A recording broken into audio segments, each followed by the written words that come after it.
Word on the street, word on the curb is that they got a little protest rally out there, and it's going to have a whole bunch of non-FBAs in the building. And let me tell you how FBAs feel about it.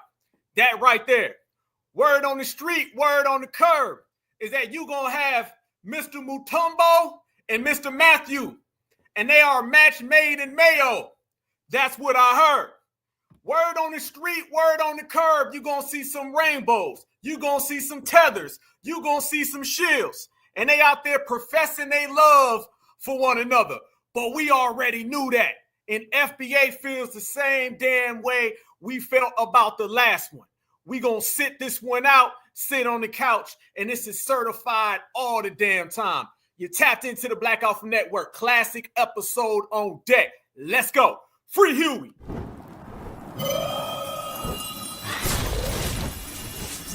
Black Alpha Network. Home of Black Excellence. Power to the people.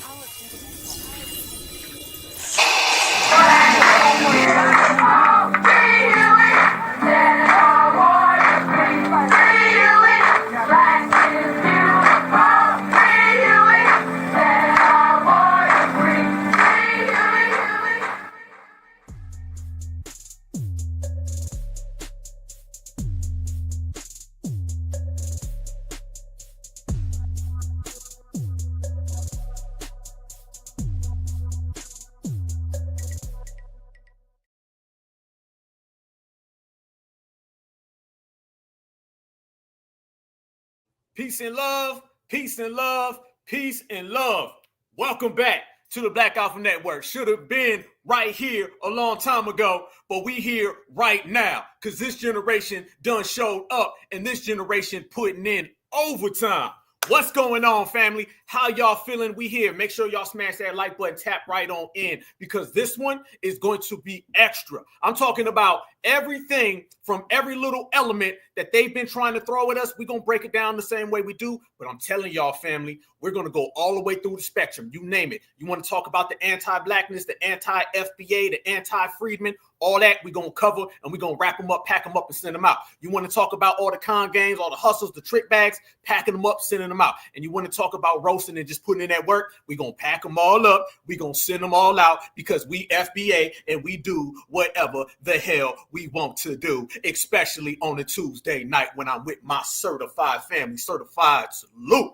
Here we go. Fam, I appreciate all the love. Y'all know I've been out putting in work. I've been boots on the ground, being the number one activist that I am. So I've been really trying to figure out some things, solve some puzzles, and I got some real good info, fam. I got a lot of breaking news, what's been going on down here with some of these particular hate crimes. I got some real stuff that I'm going to break. Y'all know I was on the scene Friday, so I was putting in some serious work. Really putting it in and say, oh, we don't just hit play and press play and sit there and give news and views over the computer. No. Y'all know with me, Black Alpha Network, it's going to get real. And when I mean real, I'm talking about real. Everything you do, it's going to be real certified. We're going to be in the streets, breathing oxygen, okay? Not sitting in the house. We're going to be on the concrete, and we're going to bring it all to you. This is the real activism that we talk about. This is the real activism that we do, y'all. So I appreciate everybody who sent me so much love and was like, yo, Alpha, stay power tooled up. Yo, Alpha, stay good. Watch your back. I had a couple people give me some phone calls, and it was like, you good? Yes, indeed. I'm here in the flesh, vertical, ready to represent you guys, stronger than ever. So we're going to represent to the fullest, and we're going to go down the list and let everybody know. But before I proceed, family, let me ask a question. I believe we had a birthday, okay, over the weekend. If I'm not mistaken, my mama's birthday was over the weekend. So I love you, mama. Much respect, much respect, much respect. But I believe we had a birthday over the weekend. And one thing we're going to do, we're going to keep it family over here, right? Matter of fact, Denise, wasn't it your birthday? If I'm not mistaken, your birthday was over the weekend, beloved. Let me know if it was your birthday. I see Miami in the building. I see you, Miami. I see Brooklyn in the building. Yes, indeed. So one thing we're going to do, family, we're going to keep this FBA all day. We're going to be representing for the family. And anytime somebody has a birthday, anybody got a picture, anything you want to represent. I saw my baby picture last week, so you know we don't give two damns, all right? So we're going to represent for the family. I see Charlotte in the place, too. Yes, indeed. What's good, Mark? I see you. What's up? All day. We are going to represent the same way a family should, okay? We are going to represent the way we should. So your birthday, okay, your birthday the same day as my mama, and you guys are literally the same age. So family, I'm going to show love. This is for you right here, sister, okay? To let everybody know on the Black Alpha Network, we're not just a bunch of people who get in chat rooms and talk, okay? This ain't just the new black media. This is the FBA family tree. This is Certified Black Society. Let you know that I appreciate all y'all. Can y'all put some 100s, some chats, you know what I'm saying? Light them up. Put them in there, put them praying hands together, some birthday cakes. This is to you, sister. Certified salute. One love. Let's go. 1, 2, 3. I want to say happy birthday to you. I want to say happy birthday to you. Yeah. I want to say happy birthday to you. I want to say happy birthday to you. Close your eyes and make that wish, think about it, and blow out your candle. Close your eyes and make that wish, think about it, hey! Blow out your candle. Close your eyes and make that wish, think about it, and blow out your candle. Close your eyes and make that wish. Let's go! 1, hey, 2, hey! 1, 2, 3, 4.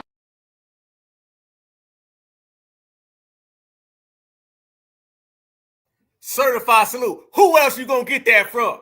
Where they do this at? Name me a place where they go and do this at. Shout out to all my Aries in the building in the place. That's what I'm talking about. You only gonna get that right here on the Black Alpha Network because amongst everybody, we are the certified family. That's what it is. Happy birthday, beloved. Yes, indeed. Happy birthday, mama. Yes, indeed. Happy birthday if your birthday tomorrow. Yes, indeed. Let's go to work. Let's put in work. And as my brother just said right there in the chat, it is time to cook, family. Certified all the damn time. There they go. Y'all know I'm crazy, but I love y'all. So since I love y'all, we're going to represent. We're going to always do that right there. Yeah. Everybody else just talk. You feel me? What we do, we represent, man. I want everybody to know that it take every single person to put that brick in to build this building. Like I said, concrete is ours. People's champ, voice of the people. We right now have the purest #1 Black empowerment movement going. I don't give a damn who else is out there. We, all of us, we done did it, fam. So now it's time for us to go ahead and represent ourselves, right? All right. We were here at election night. We broke down everything all throughout the summer, the spring, autumn, fall. We done did it all. So now it's time, y'all, for us to celebrate our damn selves. All right. This is the Black empowerment movement of the new age. And this is the Black Alpha Network Certified Black Society. Every single one of y'all here. Look at our numbers. Look at theirs. Look at us. Look at them. Then you already know there can only be one family. We sitting on top. There they go. That's what I'm talking about. Here we are, fam. It is going to be another one. You said you would have cried. Much love, man. Much love. It's all love. We all amongst family here, right? So certified salute to you, sister.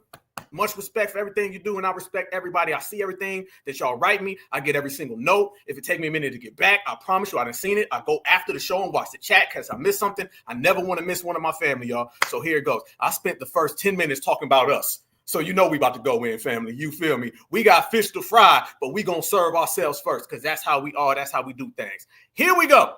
Family, they've been really out here trying to get us involved in Mr. Mutombo and Mr. Matthews' little love affair. All right? They out here talking about something we all need to get together. We going to team up. We all going to be one. We going to go out here to this little rally and protest. Fam, we going to do the same thing we did with the last one. What is this? Number trillion billion? What is this? How many times have they done these little protest rallies and marches? And y'all know it's got the same people, the same cast of characters. And they saying the same thing. Black folks, they gonna come get you. Black folks, you better run. Black folks, we need you. And we saying, hell no, we ain't going to none of that at all. And it's gonna flop the same way your last one flopped, the same way your next one gonna flop. FBA ain't got time for none of that. So don't allow these people to run around here and try to include us in things they know ain't got nothing to do with us. We've been holding it down. We've been out here stomping for reparations, stomping for tangibles. We don't need nobody. We don't see nobody. So they can have their little match made in Mayo. Look at them. They hugging. They hugging, y'all. Look at them. There go Tether and Tom. They out there kicking it. There goes Tether and Tom. Y'all know who it's going to be out there. You're going to have some people out there talking about the Skittles bag, talking about the rainbows. Y'all know how they going to do it. You're going to have people out there talking about some, they came here with 5 cents as an immigrant from some whole other country because they know they can't get no FBAs, so they got to go and try to import a bunch of imposters. And we're going to be doing that right there the whole damn time, family. They can't stop us. Hell nah. We in here super thick. We in here super deep. And let's go straight to the streets. This is what the streets are saying, and it ain't what the TV's saying. But this is all FBA fingerprints. On April 5th, which is less than 8 days away, two things finna happen. One, TikTok is supposed to be banned. Second, they supposed to be doing that march. For all my black people out there, sit your punk ass down. It's going down April 5th. It's a nationwide protest against everything that Trump and Biden has done against this country, and black people are not going. It's hands off for us. That cape you wearing, turn it into a blanket. We playing spades, we watching TV. Our ancestors have already done this march. We not included in this shit this time. You can even look at the flyer and tell this ain't got nothing to do with us. Medicaid, Medicare, Social Security, public lands, fair elections, NATO, veteran affairs, cancer research, schools, libraries, free speech, LGBTQ, immigrants, judges, clean energy, our bodies, our jobs, personal data, everything but black rights, everything but discrimination, everything but redlining. They're gonna put martial law into effect, which is gonna give them what they want. They've been waiting for us to come out and protest. Sit your punk ass down. Now, do not go out there and let them pepper spray you and beat you down and pour them tanks out and gas spray you. Because when black people mobilize, you a threat. When white people mobilize, it's a march. Democrat, y'all annoying as hell. But at the same token, y'all funny as hell too. Like, so why every month y'all got something going on? Like, y'all trying to come together and got something going on. Like, last month in February, y'all was like, don't shop on February 28th, right? Don't shop at Target and all the DEIs who got rid of the DEI. Those businesses still standing and flourishing. I'm pretty sure most of y'all been back to those businesses y'all say don't shop to. Now, April 5th, y'all supposed to come together. Over 1 million Democrats apparently supposed to come together in March. So they marching in their own city, in their own state, I believe. But collectively, it supposed to be like over 1 million then, right? And so I'm like, okay, April 5th, after y'all protest. Now, this protest is called Hands Off. And it's a shot at Musk and Trump, saying like hands off our freedom, hands off our democracy, and blah, blah, blah. My question is, what y'all gonna do on April 6th if this don't work? Because it ain't gonna work. What y'all gonna do on April 7th? April 8th? Nothing. So I hear Democrats gonna be marching on April 5th, I guess against Trump. Y'all have more marches than Nick Cannon and Elon Musk's children all combined. Whatever. Listen up. After y'all finish our 15 million quadrillion brilliant march, guess what? On April 6th, when you wake up, Trump's still gonna be president. That part. On April 5th, which is That part and some more. There you go. Fam, this shows you again that this country does not move without FBA. All right. When foundational Black Americans do not get involved in these things go nowhere. Everybody's having to admit, accept, and acknowledge that foundational Black Americans got the same power that we said we had. You feel me? We were talking about this for the longest time right here on the Black Alpha Network. We was talking about we got the power to destroy a party. The party's destroyed. We said we got the power to completely destroy them during an election and after the election. Well, got them in the election. After the election, they lose. So every single thing goes back to what? It goes back to foundational Black Americans running it. But you know what gets me, y'all, is the same way that the United States government took the Black Panther Party's format and started doing free lunches and everything, and they took a Black empowerment program and implemented it throughout the country for everybody. You see how the Democrats and the liberals, they're still using civil rights tactics. What else do they have? The civil rights era, that wasn't about the Democrats. That was about Black people. So the same way the government took the Black Panther Party programs for free lunches is the same way that the Democratic Party is taking the civil rights marches, rallies, and protests, and they're trying to run them in 2025. Got a couple problems. One, that generation of boule-ness has no power. Two, all the people out here who are trying to speak on behalf of us, they don't represent us. Let's go there. We were just in Washington, D.C., right? Rally for reparations, right? How come they weren't there? Every single thing that they say and they profess that they care about, they do not ever lend that whenever it's something for us. You dig? So now we pulling out all of the real talk. We putting all the cards on the table. They've been exposed to the maximum. Every single thing that they try to do, try to evoke emotion, trying to scare you. Boogeyman. Cory Booker was on the Senate floor today looking like a straight clown, straight up, just talking about everything, using civil rights energy to push Skittles bag policies, using civil rights energy to push immigrant policies. The days of using our energy to serve everybody else is over. That's why we came up with the term tether. That's why we came up with the term fleer. That's why we come up with all of these terms that identify ops, meaning you ain't one of us. Stay your ass over there. And if you notice, fam, they got a couple problems because you got the imposter activists and they trying to talk like us. Everybody wants to be FBA grassroots and it ain't working.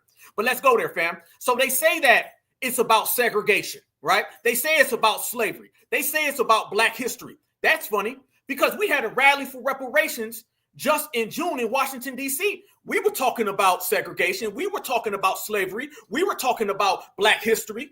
We had Black brothers, Black sisters. We had mothers, fathers, grandmas, kids. Everything we were doing was all rooted in Blackness. How come you ain't support that?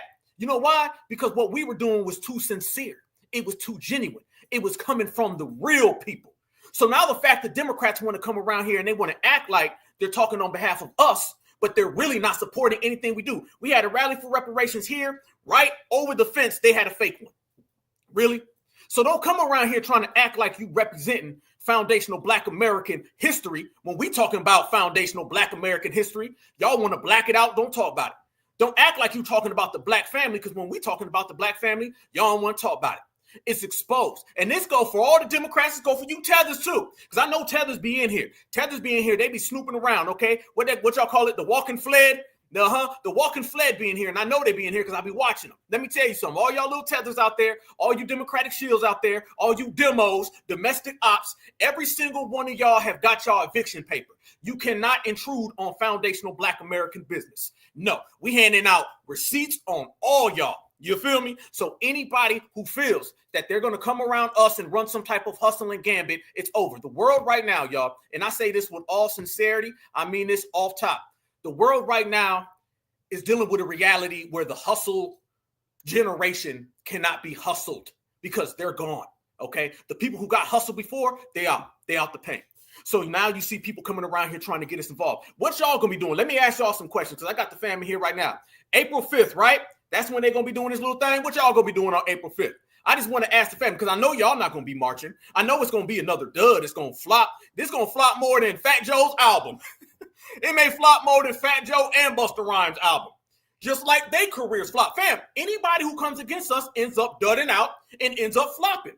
Nobody has got a W coming against foundational Black Americans in this generation. Nobody. You name the shield. You want to go there? Angela Rye, Roland Martin. You want to go to entertainment? You want to talk about Busta Rhymes, Plies, Fat Joe? They all lost. You want to talk about politicians? Joe Biden, Barack Obama, Kamala Harris, you name them all, of every single walk of life, anybody who's came at foundational Black Americans in this generation has lost. And we handed them that L, and they got to sit their ass down. You going to be at work? Yes, indeed. Grilling and dancing, relaxing on the couch. I know y'all listening, Democrats. I want you to see what the family doing. That's what I'm talking about. Everybody right there, planting in your garden. I feel you, my sister. Grilling with some sweet tea on some ice. I know that's right. Cooking gumbo. That sounds good, by the way. Yes. Popcorn. Yes.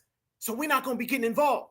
So run everybody out and find out what it's really hitting for. Watch this right here, y'all. This shows you again, furthermore, they are in desperate mode. And the people that we knew were already desperate, oh, they're getting more desperate by the hour. Watch this. Are rising up to stop the MAGA assault on our country and our Constitution, and I'm one of them. Hi, real quick. April 5th will be the largest collective day of action since Donald Trump took office. 50 state, 600 event-wide protest. Be at the protest April 5th in DC and nationwide to tell Trump and Musk, hands off. But let's also be honest. It is righteous, but it's not enough to protest for one day. It is righteous, but it is not enough to say hands off. The Trump fascist regime must be driven from power. That's why I'm calling on you to join the Refuse Fascism contingents at these protests to raise and spread the demand the Trump fascist regime must go. Finally, my town is doing something. They're having a protest on April 5th. You know, this indivisible thing that every major town across America is doing? My town is finally doing something like that. And if they let people speak, guess who's going to be up there saying something? Because they're coming after things that we have all earned. Social Security. They're trying to take food out of the mouths of our disaffected. They're trying to mythologize American history again, and in doing so, erasing Black and brown history. They're taking benefits from veterans who have placed their lives on the line. They're trying to illegitimize the LGBTQ and roll back gay marriage. But there's one thing that they see. Black and brown? Skittles bag? This ain't got nothing to do with FBA. Fam, ain't we here every week? Wasn't it DEI? Wasn't it segregation a few days ago? Now they out here talking about rolling back Skittles marriage? What that got to do with FBA? What that got to do with the people? What that got to do with the community? No, that ain't gonna work, homeboy. You better try again. And they know better. And they know it ain't gonna work. This is gonna be one of the biggest duds in American history. This is gonna be one of the biggest flops, and everybody can watch it. Black and brown? What that mean? What you talking about? Shy Soul Bob, what's going on? Seem to forget. There's more of us than there are of them. Hi, guys. Well, April 5th, it's coming quick. Guys, I just want to, just a couple things. If you haven't already, signed up, and you don't have to, we just want you to be there really bad. 1 million people are going to march in the United States on April 5th. 1 million people. To put this in perspective, these are all of the protests that are being planned for April 5th right now. There are many people protesting on the 5th. You want to zoom in closer look? I mean, look at this. Look at how many people are going to be organizing here too. Here as well. It's really going to be popping off in this region too. This is all part of Hands Off, the National Day of Action, Saturday, April 5th, 2025. There are a lot of people involved in these coalition talks. I am one of them. We in Cincinnati are going to be having our rally then from 11 to 1 p.m. And this is just Cincinnati. So far, via our sign up on Mobilize, we have over 187 people right now scheduled to attend. And this is still 2.5 weeks out from April 5th. So if you live in the United States and you are very concerned about what is going on, get involved and join the protests on April 5th. Let's get loud, News Bites fam. This Saturday. Hell no. Hell no. Hell no. Ain't gonna happen. Family, I want everybody to think about this right now, okay? Understand the power that we have. Understand where we are politically and socially. These people are begging Black Americans. And every week, fam, the guy's only been president, for 2 months? And they've already had, 1,700 different damn rallies? We ain't showed up to none of them. Go back to 2020 when Black folks was on the front line of everything, all right? Black folks was showing up to every single rally, had nothing to do with us, and we're cool with it. You don't see that energy no more because the Black grassroots is in command. They need us, and we don't need them. And that's a picture-perfect position to be in. So they're sending out all these different people from all these different avenues and all these different aspects, and they really just trying to gas Black folks up. They're trying to gas Black folks up because they understand no matter what they come up with, it is not going to work. It's going to fall flat. And fam, I'm telling you right now, it's falling down. It's falling bad too. When I say it's falling bad, family, you already know that they're sending out every single tether they can find. Yeah, the tethers now are starting to pop up out of nowhere. Because remember, the tethers need all of this to go down. Yeah, fam, Mr. Mutombo is going to be at this little protest because that's Mr. Mutombo's friend. Yeah, notice how the tethers are getting a little nervous. Not in fact, fam, it ain't even a little nervous at this point. The tethers are having full meltdowns publicly. Why? It's because they understand that little tether alliance that they had with the dominant society, that ain't saving them. Look at them right there, fam. Look at them. They in there booed up. Ain't they? They booed up. Remember, y'all, it was the Democrats that were the ones running around here telling all the tethers that they built America. Y'all remember that, right? Remember, the tethers were the ones out here saying, Work harder. You guys need to work. Remember, this is what you've been seeing. So when that right there pops up on your screen, you already know what's happening. And I'm telling you now, the tethers have been out here having meltdowns because they'll be attending. They're going to have a bunch of people there who are non-Black American. Trust me. And they're going to be out there trying to talk on behalf of us because we will not be there. And since we're not there, they're going to have to go get the stand-ins. They're going to go try to import all the wannabe FBAs, can't be FBAs, ain't nowhere near FBA. That's what's coming up next. And I'm telling you right now, this is just further indication of how far gone they are. And there's no turning around. There's no turning back. These people are done for. This is the end of everybody. And we're going to take it a step further, fam. This ain't just the Democratic establishment. No, this is every single group, person, organization that you can possibly fathom that's ever came at foundational Black American sideways. They're all having to catch wreck, and we're the ones out here dishing it out one by one. They done. Easy, easy, easy. So the tethers are out here right now, and they're saying, we need this protest. Remember, y'all, the tethers were the main ones running around here talking about segregation. I just showed y'all. Remember last week, I showed you that tether talking about segregation, and he had the little white baby doll in the back seat. I guess that's tether business. Okay, what the hell in Tetherland had that going on? But either way, remember that right there? Who's out here calling out Elon, calling out Trump? It's the people who are affected. See, we can't be deported. The fact that we can't be deported, that's even further reason why we don't give a damn about none of that. We sit back and we can watch the Doge situation, the U.S. aid situation. Fam, we can sit back and enjoy the show when it comes to all of that because literally none of that has anything to do with foundational Black Americans. It has every single thing to do with them.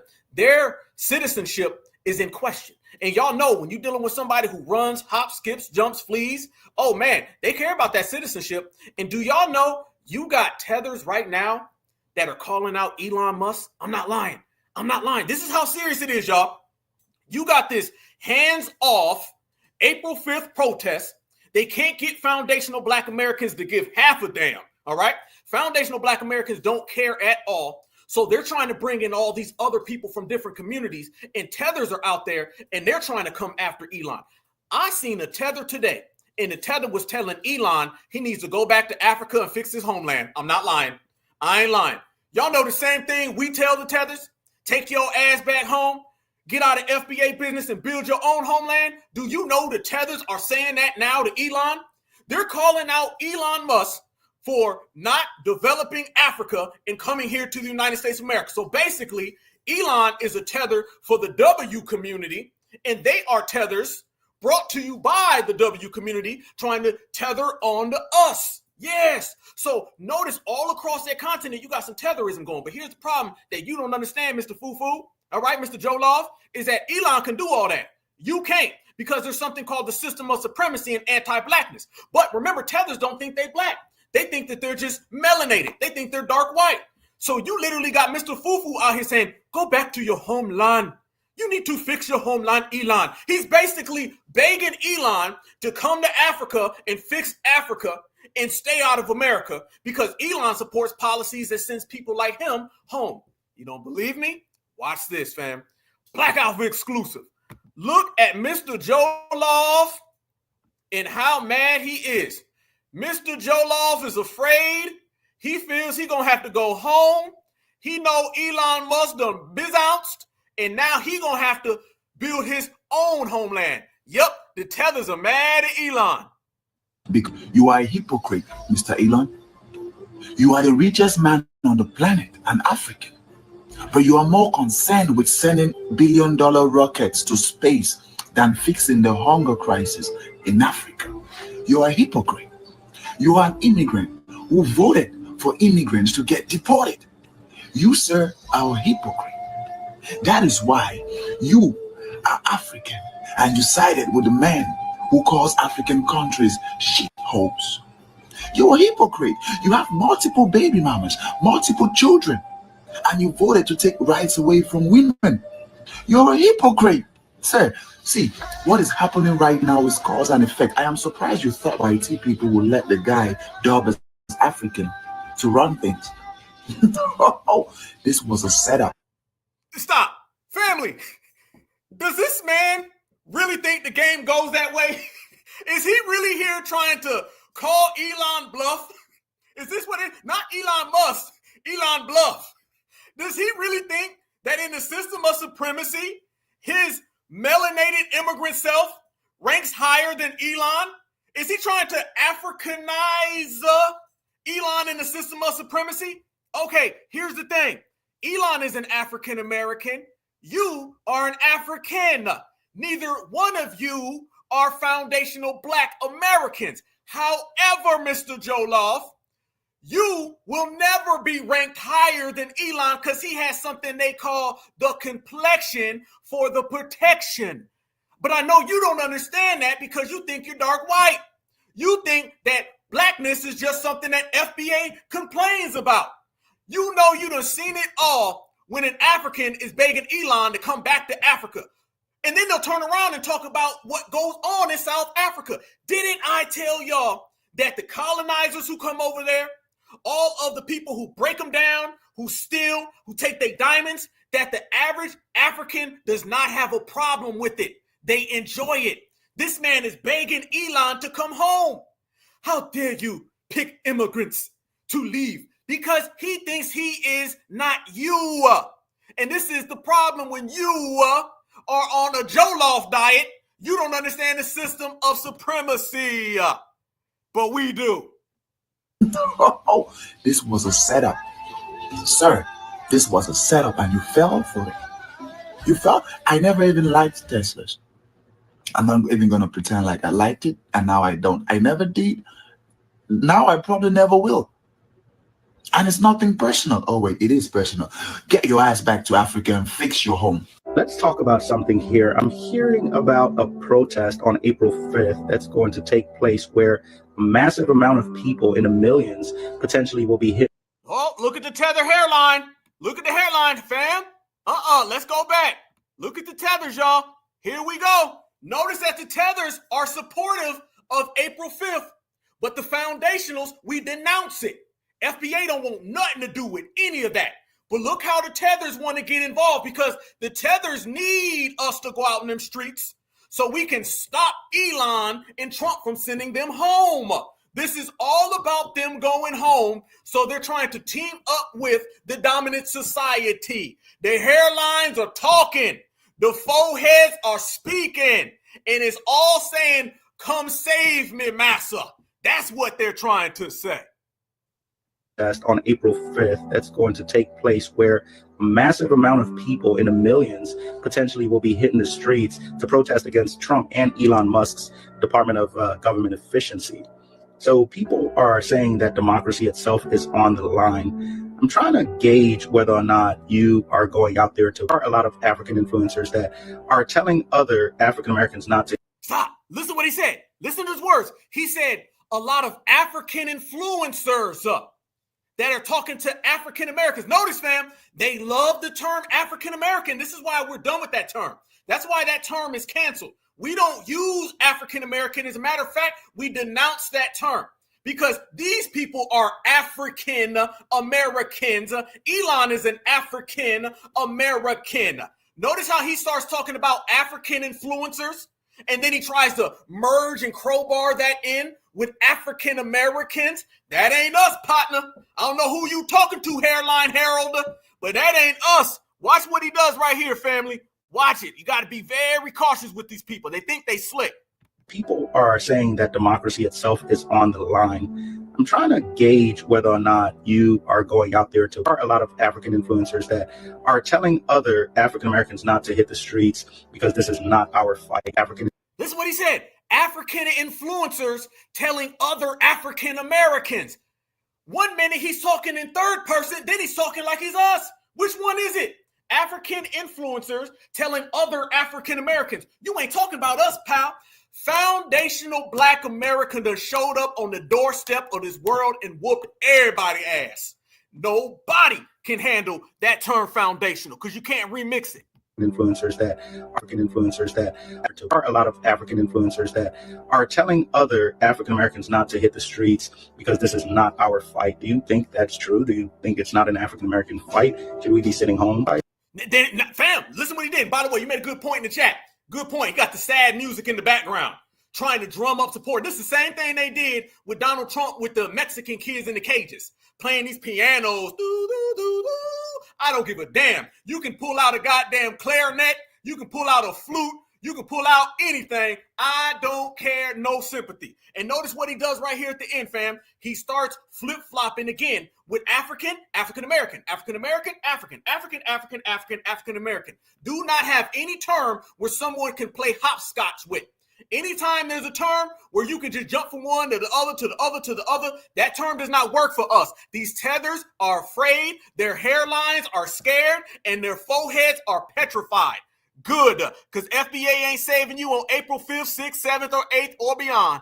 Not our fight. African influencers that are a lot of African influencers that are telling other African Americans not to hit the streets because this is not our fight. Do you think that's true? Do you think it's not an African American fight? Should we be sitting home? What are your thoughts on that? Leave a comment and let me know what you think. My Black American.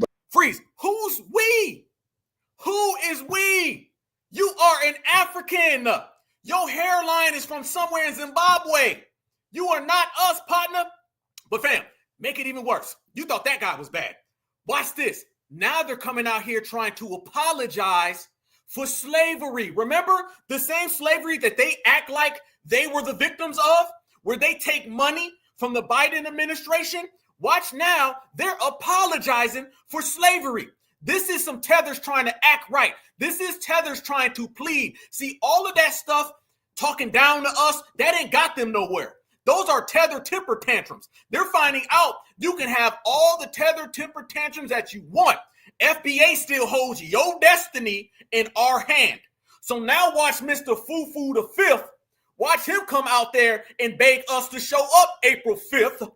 And he apologizes to us about slavery. Watch this right here, family. What are your thoughts on that? Leave a comment and let me know what you think.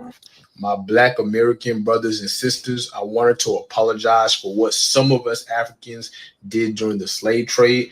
I hope that we can put this behind us, unite, and move forward. My Black American brothers and sisters, I wanted to apologize for what some of us Africans did during the slave trade. I hope that we can put this behind us, unite, and move forward. Nah, hold up, freeze. Let me see y'all. Nah, nope. Apology not accepted, homeboy. Why you want to apologize now? Tether? Why you want to come to us and say we need to unite now? I thought we was Akata and Jabril and all the names that you had. I thought we need to work hard. I thought you came here with 5 cents. I thought you was doing better than us. Why you want to get some act right now, Tether? Is it because Kamala, another immigrant, is not in office writing immigrant laws for your immigrant family to come over here and you need foundational Black Americans to save you? Could it be that?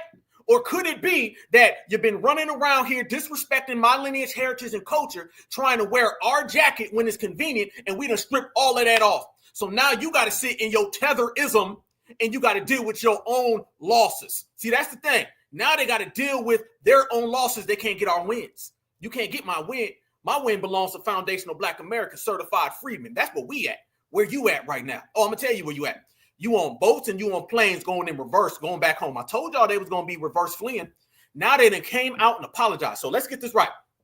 The first guy is mad at Elon. He said, Elon, you need to go back to Africa and fix your homeland.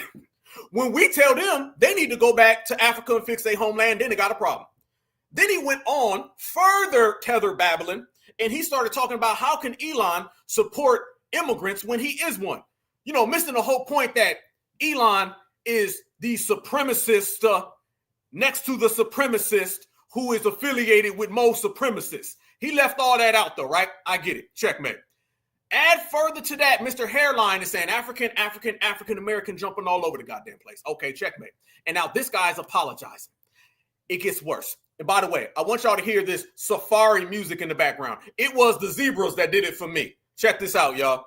The tethers are melting down. And the tethers have nowhere to go, and FBA ain't saving them, so now they on the boat. Watch this. I don't care what your paperwork says. I don't care if you're documented or undocumented. You know why?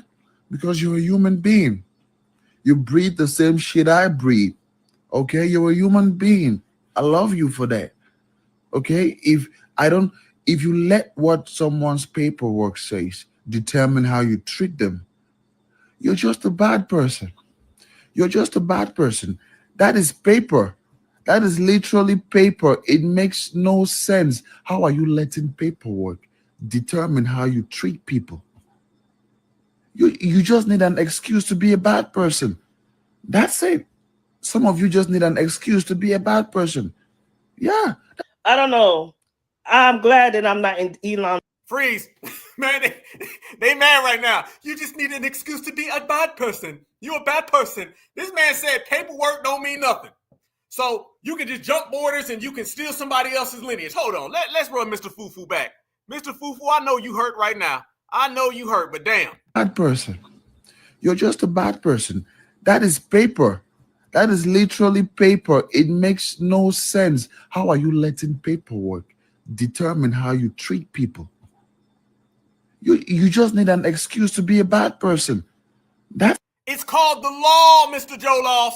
It's called the law. This is why we say migrants and immigrants have a lot of criminality that comes with them, is because they don't abide by laws based on the fact they think they could just hop over borders and violate everybody else's constitutional rights, violate every single criminal law that's on the books, every policy. They feel they can do whatever. He thinks this is just paper. It's just paper. No, it's called citizenship. And I understand the guy who fled his homeland doesn't want there to be citizenship laws. Of course, you want it to be paper because you've been too busy running, hiding, hopping, and skipping and jumping, Joloff. But the whole world abides by this, even if your village doesn't. Now watch the next person who's mad at Elon. That's it. Some of you just need an excuse to be a bad person. Yeah. I don't know. I'm glad that I'm not in Elon Musk's shoes. And I know a lot of people wish they're not on his shoes because apparently this is not looking good for him, because for the past week, almost to a month from the time he's been doing facetious things in the White House, they claim he's doing facetious things in his business. And I think he's been doing it for a very long time, but I guess he got caught. I think, Elon, if I was you, you should have never had that interview with the Fox News Network and even these podcasters, because honestly, you were really opening up and revealing yourself. Okay, you was really pretty much, instead of using other people as leverage, but you was really talking about yourself.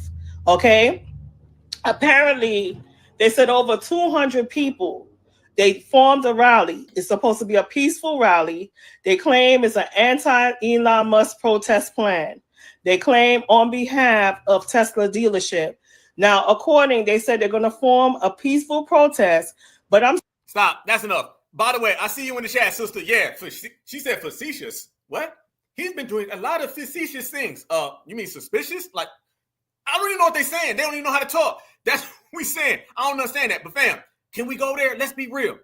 They're upset because they thought Elon was their master colonizer savior. Yeah. Can we go there, fam?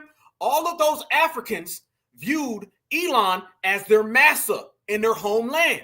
They thought Elon was going to come here and bring them all in. They're upset with Elon because Elon is anti-immigration. He's anti-open borders. And they're looking and saying, in my homeland, you're massa. In my homeland, I look up to you. I thought you was going to give us a bridge. They thought Elon was going to write them a pass to come on into the United States. They took that same inferiority that they have over in Africa for Elon and people who look like Elon. They took that same energy and applied it over here to our immigration laws. They don't realize that Elon has the complexion for the protection. And he is the same colonizer in South Africa as you will see right here in America. He flew all the way from South Africa, teamed up with Donald Trump, and they got their own little supremacist tag team because they are supremacist brothers. But they don't understand that over there. See, yeah, they thought Elon was going to save them, y'all. They thought Elon was going to bring them all in, say we all immigrants. This is what we be saying. Over in Africa, they don't view these people as colonizers. They view these people as liberators. You got to understand that. The same way that we know that we different and we move differently as foundational Black Americans, what we see as a colonizer, Africans see as a liberator. When we say, damn, y'all gonna let 5 people whoop up on your whole nation, they don't see themselves as getting whooped up on. They see that as the liberator getting rid of all the bad ones. This is the same thing that had them selling slaves. Yeah, see, we know more about them than they know about their damn selves. This is why we always talk about half of those countries, those villages, those places are new. See, they always want to act like foundational Black Americans don't understand our history. They don't understand their own. Fam, they don't understand the world. They think that they can just travel all over the planet. They think there's no such thing as racism. They say they didn't know that they were dark-skinned till they got to America. If they don't know any of that, how the hell you think they know about their own history? They don't know none of that, family. These folks only know how to get by the next day, how to con the next person, how to have tribalism with the next tribe across the damn village, over the zebra. That's it, underneath the elephant. That's all they know. So they really thought Elon was their savior because he's a savior to them in South Africa. So is Jackie Chan. Jackie Chan over there right now with the bamboo stick, who's out there battering up, boom, and knocking them out. They think that's a liberator, and they think any whooping is deserved. They think, well, you know, we deserved it. We was wrong. We did not let him build on our land. We did not give him all the diamonds. We gave him 92%. 92% of diamonds, that deserves bamboo stick. This is what they think. They don't see colonizers, fam. They see liberators. And Elon didn't come to save them, so now they're all upset. They're all getting their wake-up call. See, we try to tell them. We try to let them know, hey, listen, there's something called the system of supremacy, anti-blackness. They said, oh, shut up, work harder, black man. You guys are just jealous. You can't get over slavery. Well, now you can't get over immigration and deportation laws. Damn, crazy. We couldn't get over slavery. Now you can't get over deportation. And you're getting sent all the way back home and you're mad about it. And this is why April 5th, 6th, 7th, 8th, and all the way across the board, we ain't coming to save you. You're on your own. See, now reality has set in for everybody. And they all have to accept the fact that FBA was right the whole damn time. They were wrong the whole goddamn time. So this is why they're having these meltdowns and breakdowns, and they scared and afraid, and nobody's coming to get a terrified Tether. You on your own. So as they sit there and they have those meltdowns, and those meltdowns, oh gosh, that was the end of it, fam. No. No, they were real mad out there breaking down every single time you turn around.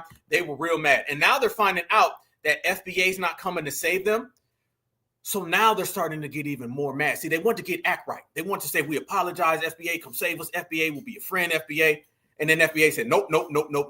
So then they did what tethers always do. They turned into TikTok tethers. So they start talking reckless about foundational Black Americans.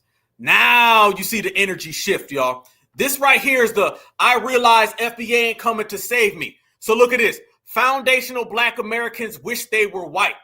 This is coming from the same person that thought Elon Musk was going to save him from deportation. You see, you know, when all fails, then they want to start talking about race that they said they never knew.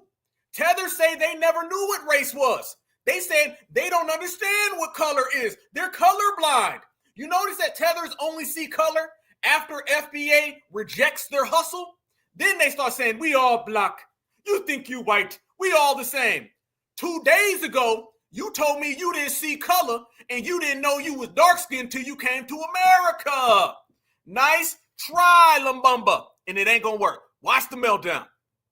You see, Black Americans get upset when the white man calls them the N-word, but they feel comfortable calling Africans monkeys, the M-word, right? You see, you Black Americans need to stop acting like. What? We get mad when we get called the N-word, but we call them monkey? We don't, what? When the hell we done never call somebody a monkey? This is what I'm saying. Fam, they just make stuff up. They just make things up. He's literally pulling this one out the bag. All right? He said, we called them, I ain't seen not never foundational Black American refer to anybody as monkey. First off, we got more goddamn style than that. All right? We too goddamn fresh and clean to be calling somebody a monkey. That ain't no cut down. That ain't no roast. That ain't no dozens. That does not go nowhere in the FBA streets. If you think you're going to be roasting somebody and say, you look like a damn monkey, FBA, we going to laugh at you and you going to get clowned.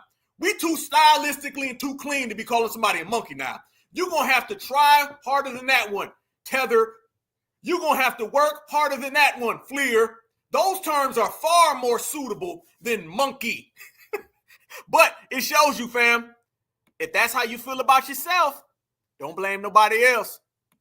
You see, Black Americans get upset when the white man calls them the N-word, but they feel comfortable calling Africans monkeys, the M-word, right? You see, you Black Americans need to stop acting like you were dropped or fondled with at a very young age, right? Because right now you're acting like the right wing of left lunatics. You understand? Because right now, the FBA is doing the same thing the white supremacist structure has been doing for so long. For so long. You see, you FBA agents pick the pettiest of fights and focus on them. That is why Black America has been in ruins for 400 years. You are not focused on the right things. You're not focused on the right things. Right now, you're bashing Africans while the white man runs away with the loot. You don't get it. I don't have to succumb or assimilate. This man sitting there talking about calling monkeys, and he's literally playing Mufasa music in the background. You're doing it to yourself, homie. Don't blame FBA. You're doing it to your damn self. You're making yourself look bad. You literally have safari music playing in the background, and you talking about FBA. And you sitting there saying, you guys worry about us while the white man gets the loot. I'm not listening to anybody talk about who we worried about and how somebody's getting the money when that same W you talking about, as well as the same Jackie Chan, as well as the same Arab, they all come to your homeland and leave with the loot. They leave with the dollar. They leave with the minerals, with the damn diamonds. Everything you got is getting taken. But you sitting here worrying about FBA with your tether inaccuracies and your safari music playing in the background. If you don't turn off Mufasa's greatest hits and start talking some damn sense, Mr. Joe Law, I'm going to call ICE on you. Or appreciate anything you did or do. I don't, same as you don't have to incorporate me into your societies. Just because we look alike, don't mean we have to walk the same. I love you though. FBA guys must have lost their minds. They finally found Uncle Moose, and they want to resort to threats. Talking about you're not gonna like us. Man, who are you trying to play with? Why do you think you can... Hiya, ho. Zebra, zo. If you don't get the hell out of here, you better put some goddamn better music in the back. You better get some Burna Boy or something. This man literally got Mufasa's greatest hits in the background trying to lecture FBA when the colonizer's pulling up right now in a pickup truck and you about to hand your third born away to him. Get the hell up out of here, Joe Loft. Talking about you're not gonna like us. Man, who are you trying to play with?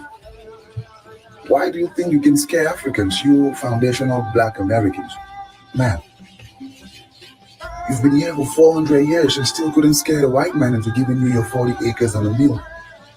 No, for some reason, you were okay when the Chinese made a way for themselves in America. You were okay when the Asians made a way for themselves in America. But when... Freeze, is he talking about the Chinese? Is he trying to say we were okay with the Chinese coming to America? What about the Chinese who are in Africa colonizing your continent? They're there right now, building airports that you can't even go to. They've got jobs that you can't even have. They got coffee shops that won't serve you. You're looking real foolish right now, Mufasa.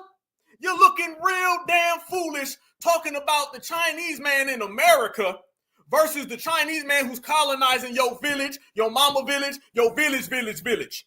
You better get your act together or I'm calling Tom Homan. Last warning. Africans try to do it, you get all touchy. Is it because I look like you? Ma'am, calm down. Let me ask you this. Were the American people homeless before immigrants showed up? Were your vets in the streets before immigrants showed up? Were your kids in the streets strung out on drugs before immigrants showed up? Were you getting paid $7.25 an hour as minimum wage before immigrants showed up? Which immigrant was invited to the meeting where Kamala Harris and FEMA decided to give victims of Hurricane Helene $750? Which immigrants vetted that decision? We spend so much time trying to convince people that Jesus was black, but we are forgetting that Judas Iscariot was not white. Yeah, this is why when Africans come to your communities, we don't want to integrate. We don't want to merge. We know it's the one way. You see, Black American. Stop. Wait a minute. Hold up. Let me ask you this. Did he say we look alike? Hold on. And for giving you your 40 acres and a mule. No, for some reason, you were okay when the Chinese made a way for themselves in America. You were okay when the Asians made a way for themselves in America. But when Africans try to do it, you get all touchy. Is it because I look like you? What? Hell no. Man, they want to be us so bad. Did he just literally go there, y'all? Did he just try to play the We Twins? Did he say, "What's up, twin? Where have you been?" Did he just try to say Tether Twins? You got the wrong country. I think you mean Zimbabwe. You must mean Nigeria. You can't be talking about FBA. You just mad because I look like you? I'm just more handsome? Family, if you don't get the hell up out of here with this one. This man tried to pull the We Twins game. You know they desperate to be FBA. You know they desperate. You get all touchy. Is it because I look like you? Did he lick his lips too? Oh, this is zesty damn Tether.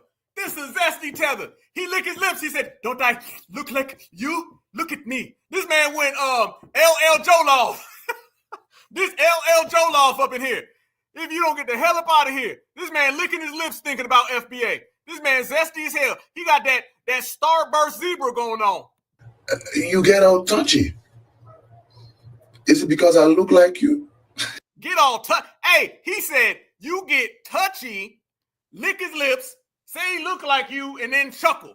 If that ain't the most Skittles bag thing you done ever seen in your damn life, you better take that all the way back to Ethiopia, partner. We don't want none of that over here.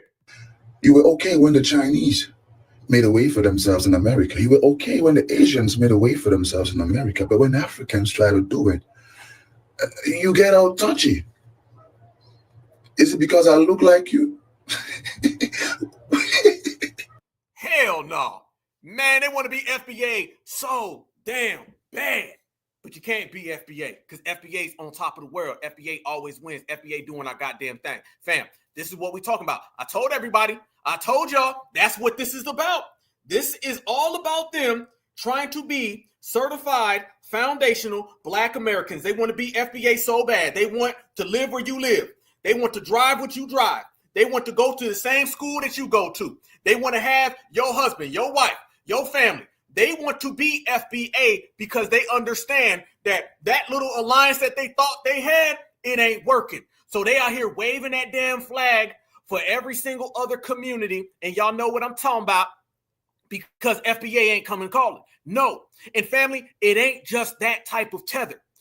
Do you know I've been doing so much studying and research about all these people right now that are trying to get inside of our reparations claim, trying to get inside of our tangibles, our social movement, our greatness. Family, these people are coming out the damn woodwork.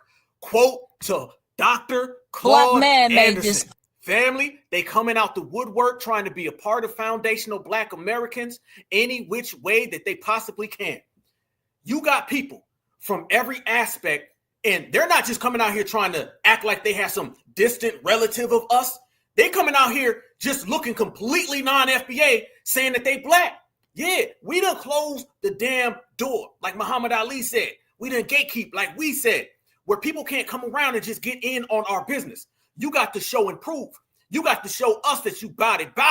And if you ain't, you can't come. But family. You thought the regular tethers was bad? You thought LL Joloff was bad? All right? No. You thought Hairline Harold was bad? You thought Mufasa's greatest hits was bad?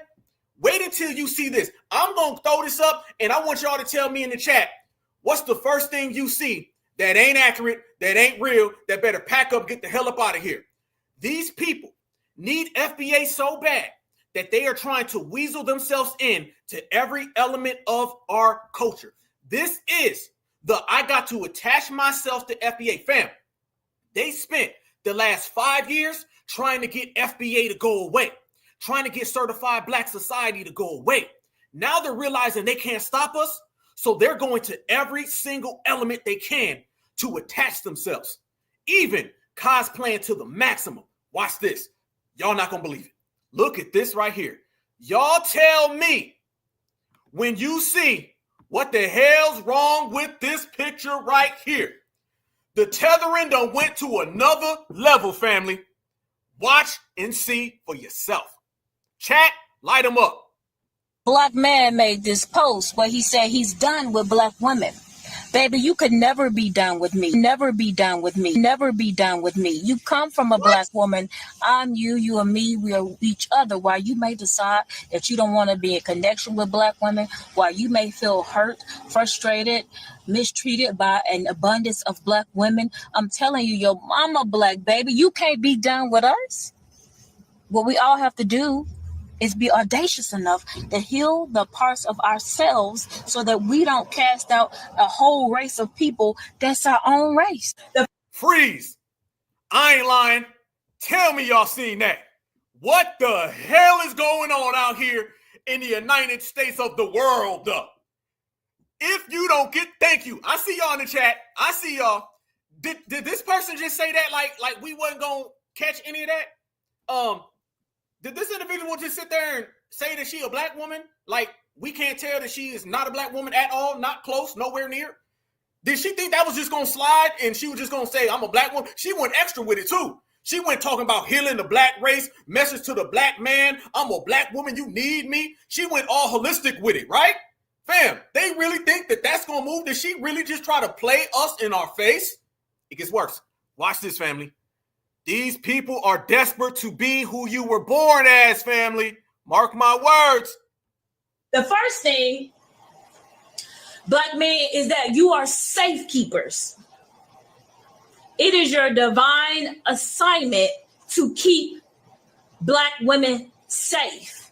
And you being a safe keeper is not a part of some Halloween costume or some superhero thing where you take your cape off and all. Like if you know the Bible with Boaz and Ruth, he covered her with his cloak. But if he ain't have his cloak on, how could he have covered her? What I'm telling you is some of y'all going in and out of safekeeping. If you're a safekeeper of a black woman, if that black woman is your mama, you keep her safe. If that black woman is a coworker, your daughter, if you're at your job, you're still a safekeeper. There is not a place and not a time where a black man has not been anointed to keep a woman safe. What?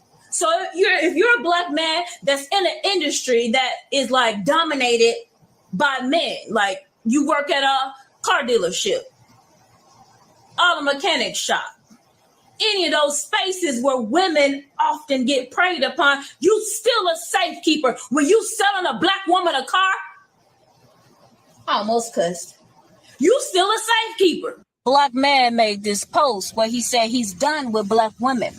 Baby, you could never be done with me. Never be done with me. Never be done with me. You come from a black woman. I'm you, you and me. We are each other. While you may decide that you don't want to be in connection with black women, while you... Hell no, family. Damn, y'all lighting them up in the chat. Woo! Boy, y'all cooking right now. Y'all cooking on overtime. That's where they at with it. That's where they at with it. They out here playing in our face, fam. Everybody want to be FBA. They saying they can't wait no more. They can't even wait. And she was simply thinking that we were just going to be like, yep, that's true now. You know damn well you Lucy Lou. You know you are not Letitia, you Lucy Lou, okay? Quit trying to be Letitia when you know damn well you Lucy Lou. Stop it. That's what we talking about, all right? Your dad is not Jerome. Your dad is Jackie Chan. Stop playing out here in these streets. Certifieds ain't going for that, though. Certifieds ain't going for that. That's how bad they want to be FBA, y'all.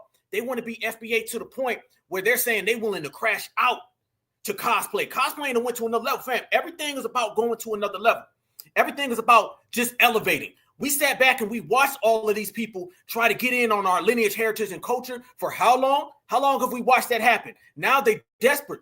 This is just indication that we are where we said we was going. We are where we knew that we were going to be at. They got to be attached and they got to be associated by any means necessary. The desperation to be FBA is at an all-time high. The desperation to be a freedman, all-time high. To have our lineage, heritage, and culture, all-time high. See, they can't wait no more for Kamala Harris and Joe Biden to just say they built the country. They can't wait no more for somebody to escort them in the community. They got to get it now because we are winning right now. And they understand they are on the decline. We're on the incline. We're going up. We're getting closer to where we're heading. And they got to get involved on foundational Black American exceptionalism, even if they got to make stuff up. Fam, look at this picture. Look at this. I ain't lying. Oh, no. Watch this. By the way, I seen somebody in the chat say, hold your own wonton. Hilarious. Check that out right there, fam. There they go. That right there is the person that you just seen trying to tell everybody that she is a Black woman. She's representing blackness all the way around the board. You can't tell her otherwise. That is what these people have been trying to pull. And you're going to see more and more of that the more and more we start executing. However, there's a difference, though. They done ran into a problem. That problem is certified Black society. That problem is we don't let just anybody off the street try to get in on what we've created. We don't let anybody just off the street try to run with it. See, we done dealt with that for how long? See, this generation has the luxury of sitting back and watching and seeing what people do when they come in. We've seen how it turns into 50-50. We've seen how that 50-50 turns into 80-20. And then they just slowly say, it's mine. Y'all got to stay over there. Now we watching it and watching the way that it's moving, and it ain't the way they want it. It's getting real out here in the field. But fam, that's not the only one. No, these people are out here heavy in the streets trying to take foundational Black Americanism. And I always say, fam, I don't know how many times we can be absolutely correct, but here's another time we've been absolutely correct. Did we not just sit here a couple weeks ago and say how everybody wants to be a foundational Black American, especially they want to be a foundational Black American sister? We was talking about all them tutorials where they be putting on makeup. They ain't out here trying to look like a W woman, all right? They out here trying to look like a sister. Why do they have to do that, fam? Because they understand that when you want to be like someone, you start at the very top. And therefore, they got to try to start at the top. But let me tell you, you're going to crash out every time because your hands don't reach that high. Jackie Chan, that is what it is. So that ain't the only thing I came across, fam. Oh, no, fam. It's getting real spooky out here in these streets. Look at this right here. You got even more. I'm going to let the chat go to work. Same way y'all went in and y'all just roasted Lucy Liu the Fifth. I'm going to let y'all go ahead and handle this one. Look at this other individual who's running the same con game, saying that she's a Black woman, playing right in front of our face. It's getting real spooky out here in these streets. Diabolical even. But y'all look at this one. You could already tell before I even hit play. Watch this woman. She says, I am a Black indigenous with W ancestry. How the hell can that happen? A Black indigenous with white ancestry. Family, here you go. I'm a Black indigenous woman with white ancestry. Here's why. I was adopted by a Black family when I came into their home when I was 10 days old. So I don't know much aside from being Black. And I learned that whenever I'm around Caucasian people that don't know or can't tell, very inappropriate things happen. Like in 6th grade, this girl named Jennifer Huggins, I used to sit with her on the bus a whole half a school year, and she never asked why I was Black, and I never told her because for me, in my mind, it was a reason for it. And then our friend Melissa Rogers, I sat in the middle, and one day my cousin, who everybody knew was my cousin, except for her, maybe she didn't pay attention to it, said he was going to kick my A at Burger Time. And she was like, who's that? And I'm like, that's my cousin. She was like, but you're white. I was like, no, I'm not. And Melissa Rogers was like, no, she's not. Melissa Rogers is still my friend, by the way. She said, but your hair. And she grabbed a handful of my hair and was like, feel her hair. And Melissa was like, no, I don't need to feel her hair. She was like, but you're pretty. And I mean, I wore Gap clothes and stuff like that year because my dad had bought me new clothes because I got sent back with my mom. But yeah, the next day, she really did a Forrest Gump with me. Like, she literally took her hand and went to see us taken. Melissa ended up moving because she didn't like that either. And she didn't want to associate with that. And the same thing happened in high school with this girl named Amy. She thought that I was like one of the white girls, like dating black guys, because my husband is dark-skinned black guy. And I had a big crush on him in high school. And she called me an in-lover. And I blacked out, and I beat her so bad that they had to call an ambulance. And when I told my mom, like, my mom was like, good for you. It happened a couple of times at work. I've had to be like, hey, look, I'm black. And people's tone will change with me. And I mean, I asked my dad, I was like, do you think my life will be different if I left and pretended I was white? He said, somebody's going to figure it out. They always do. And that was just hypothetically speaking, because I would have. Stop. You ain't got to pretend that you a W. You clearly are. You ain't got to pretend. Fam, notice how she's trying to talk in all these little caveats, saying, I thought I would have to hide it. You ain't got to hide nothing. And then she's tripping all over the place. You're black, indigenous, but you're saying that you were adopted, which means that you can't be indigenous. Fam, this is all the reparations effect. This is the $5 FBAs that we said we were going to see. When you get close to the bag, things like this start popping up out of nowhere. This person is clearly one of them Rachel Dozels in trying to perpetrate the fraud that she is one of us, but she's tripping over her own feet while she's talking. 1 minute she's saying she don't look like a W. Next minute, she's saying people confused her as black. Then they said they didn't, when it's clear to everybody. Stevie Wonder said he can see it. You are clearly a W woman, nowhere near a sister. Just like Lucy Liu was trying to, in our face, lie, she's trying to do the same thing. Only difference is she's got on a Becky bonnet. You better take that off your damn head. Never gotten away with it, because most people in America, if they've ever been anywhere, they can tell that I'm not all one thing. But I don't know the first thing about being white. Like people can tell you not one thing. Yeah, and it ain't black. Let me tell you something. At most, you are passing W Latino. That's it. But black ain't nowhere in your manuscript. Black ain't nowhere near you, homie. Nice try. Quit trying to do it. See, this, you know, somebody lying. You know, when people be like, man, they tell me I look like Denzel. I look just like Denzel Washington, don't I? Fam, y'all know when somebody lying, they try to speak something to life. They be like, man, because everybody think that, you know what I'm saying, I'm a millionaire. No, nobody say that. Don't nobody say that. Hell no, hell no, hell no. That's the Tethers running around here. That's like how Tethers run around and say, everybody thinks that I look like I'm FBA. Everyone says I got the FBA hairline. No, the hell they don't. Quit trying to say that everybody sees you as a black woman. No, the hell they don't. They are getting desperate, y'all. Diabolically desperate. I have white girlfriends. I love them. Got white cousins. You know, I love them, but Did she say she got white girlfriends? Hold up. Hold on. Wait a minute. I'm sensing some Skittles bag. all one thing. But I don't know the first thing about being white. Like I have white girlfriends. I love them. Got white cousins. You know, I love them, but I don't identify with that. So I do say, like, a white woman gave birth to me. But a lot of people do think that I'm white. I'm a black indigenous woman with white ancestry. Here's what. Stop. And then all the way at the end, y'all, after all of that babble, she ends up saying, a white woman gave birth to me. Then that makes you a W woman. Watch her admit it all the way at the end, y'all. I don't identify with that. So I do say, like, a white woman gave birth to me. But a lot of people do think that I'm white. I'm a black indigenous woman with white ancestry. There you go. There you go. There the hell you go. See it, family. Know it, family. Expose it, family.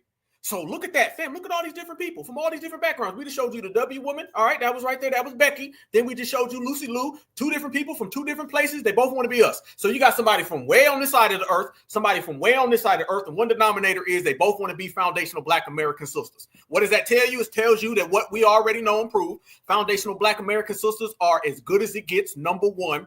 And it also tells you these people want in on your reparations. These people want in on your tangibles. These people want in on your money. Nobody was doing any of this a few years ago. A few years ago, they be doing their little dancing and prancing around, trying to get in on hip hop culture. They kept it over there. Now they're using terms like indigenous and ancestry. Fam, you got to understand, we got a reparations claim that is literally wrapped around the term indigenous. So now they want to start saying indigenous. See, back in the old days, they'll listen to some damn R&B, get their hair curled up, put some fake extensions in their hair, and act like a black woman. Now they want to start talking about paperwork. Now they want to put the paperwork in it. It lets you know this is a little more nefarious. This is something that has something to do with money, dollar bills, what they're trying to get. But you can't ever get it because we here now, fam. And there's going to be more of those people popping up. More of them, they're coming out the woodwork, y'all. Yes, the hell they are. And they want in on foundational Black American excellence. But foundational Black American excellence is just too heavy for you to hold. Check this out, though. Look at this, y'all. Here we go. This is for the fam. This is for everybody. Same way we was just showing y'all Lucy Lou. I want y'all to see right here, Becky Bonnet. That's Becky Bonnet right there. This is the one who just swore to you how black she was. Everybody just say, I'm so black now. Ooh, I mean, I can't go nowhere without people saying, man, you so black now. She thinks that she's Angela Bassett. Ain't no goddamn way. Ain't nobody thinking any of that. Nobody's thinking that. So that, again, is exactly what we are saying. It goes to show you that we know exactly what we're on. We know where we're going. They don't know. Only thing they know is what's FBA doing next. FBA going that way? Okay, well, we need to go that way. FBA's getting to the bag? Well, we need to try to get to the bag. Okay, but that's her right there. Same individual. Fam, oh, that's what you call a receipt. That's what you call a receipt right there. And this is the Black Alpha Network, and that's what we specialize in. They come up with that fakeness, we're going to go ahead and call it out. They violate, we're going to demonstrate. Okay, they want to play the game, we're going to play the game. So we're going to put your face on that damn screen. Yeah, we're going to put your face on that screen and we're going to let the people decide. And unlike any other generation, in this generation, what the people say goes. And this ain't one of them generations where the people say this and then the boule come in and say no that. This ain't one of them generations where we speak the truth and somebody comes in and overwrites us. Don't nobody overwrite us. Ain't nobody got that jurisdiction. The jurisdiction all is right here with the community, with the people. And y'all know that's what we represent. People's movement, certified, concrete, represent all the way across the board. So the people have spoken. The people have spoken all day. Boy, y'all roasted in the damn chat. Woo, y'all cooking. And we in here 1.8 thousand. I need everybody. Smash that like button. Make sure you subscribe to the Black Alpha Network. And please share this video with everybody you know, y'all, because we're cooking real good. But most importantly, we exposing all of the frauds, fam. They ain't nowhere for them to hide. We own them.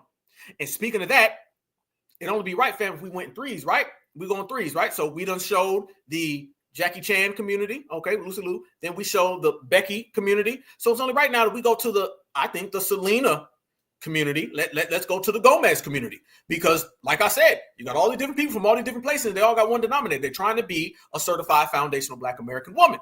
And let me show y'all exactly what we are talking about right here on the Black Alpha Network. Got even more. Fam, this is it right here. We cooking, y'all. Smash that like button. We in here. Going all the way down the timeline, fam. Operation Dozell. Funny as hell. Good one. Yeah. I see y'all in here. Yep, absolutely. Yep, we got them all cooked out. They in trouble when they come against us. They can't win. Watch this, fam. It's only right. If we're going to break it down, let's break down everybody. We're going to go through all the different races and communities. Let's go down all the races and community. So we're going to go ahead and put the final one on here. Somebody else who's been running around here trying to claim that they're a Black woman who clearly is not a Black woman. Let me ask y'all a question. Is that a Black woman to y'all before I hit play? I will not hit play before I get the answer to the fam. Can I please know right now? Is that a Black woman to y'all? Is that a sister right there? Is that somebody who's of the lineage? Because I'm going to see what you guys say, and then I'm going to let her tell y'all what she believes she is. I'm going to let y'all hear what she professes, proclaims, and purports on this video that she made. So I'm asking y'all right now, is that a Black woman? Is that a foundational Black American woman? Is that somebody from the lineage, heritage, and culture? My brother Church said, hell nah. Not at all. Somebody said look like a man. I'm seeing some hell no's across the board. Nope. Somebody said Jay Leno. Somebody said, what the F is that? Damn, we can't even figure this one out. I see Pilgrim in here. That's an infiltrator. You're getting roasted right now by 1.8 thousand certifieds. Yeah, Ms. Gomez, you're getting roasted right now. Welcome to the Black Alpha Network. Yeah, the Black empowerment movement of the 21st century. Push it. And we ain't playing none of them games. You're getting exposed in real time right now by my brothers and sisters. And my brothers and sisters have spoken. And they all saying that you are not one of us. Now, just like Lucy Liu and just like Bonnet Becky, watch her say that she's a black woman. Here you go. Hey guys, good morning. I just wanted to make it brief, make it quick, and also just to hopefully throw this out there again and it catches to someone. As a black woman, a woman of color, as a black woman, a woman of color, a black woman, a woman of color, a woman of color, I am not going to sit this one out, and I strongly encourage the rest. Stop. Did you just say as a black woman, woman of color? Well, them is two different things. And you may be the person of color, but you ain't the black woman. But again, y'all, for the third time in 30 minutes, somebody else from another community trying to perpetrate as a certified sister. When you gonna learn? You should have known by now. You can never cosplay an FBA sister because FBA sisters are just too damn strong. Nice try, Gomez.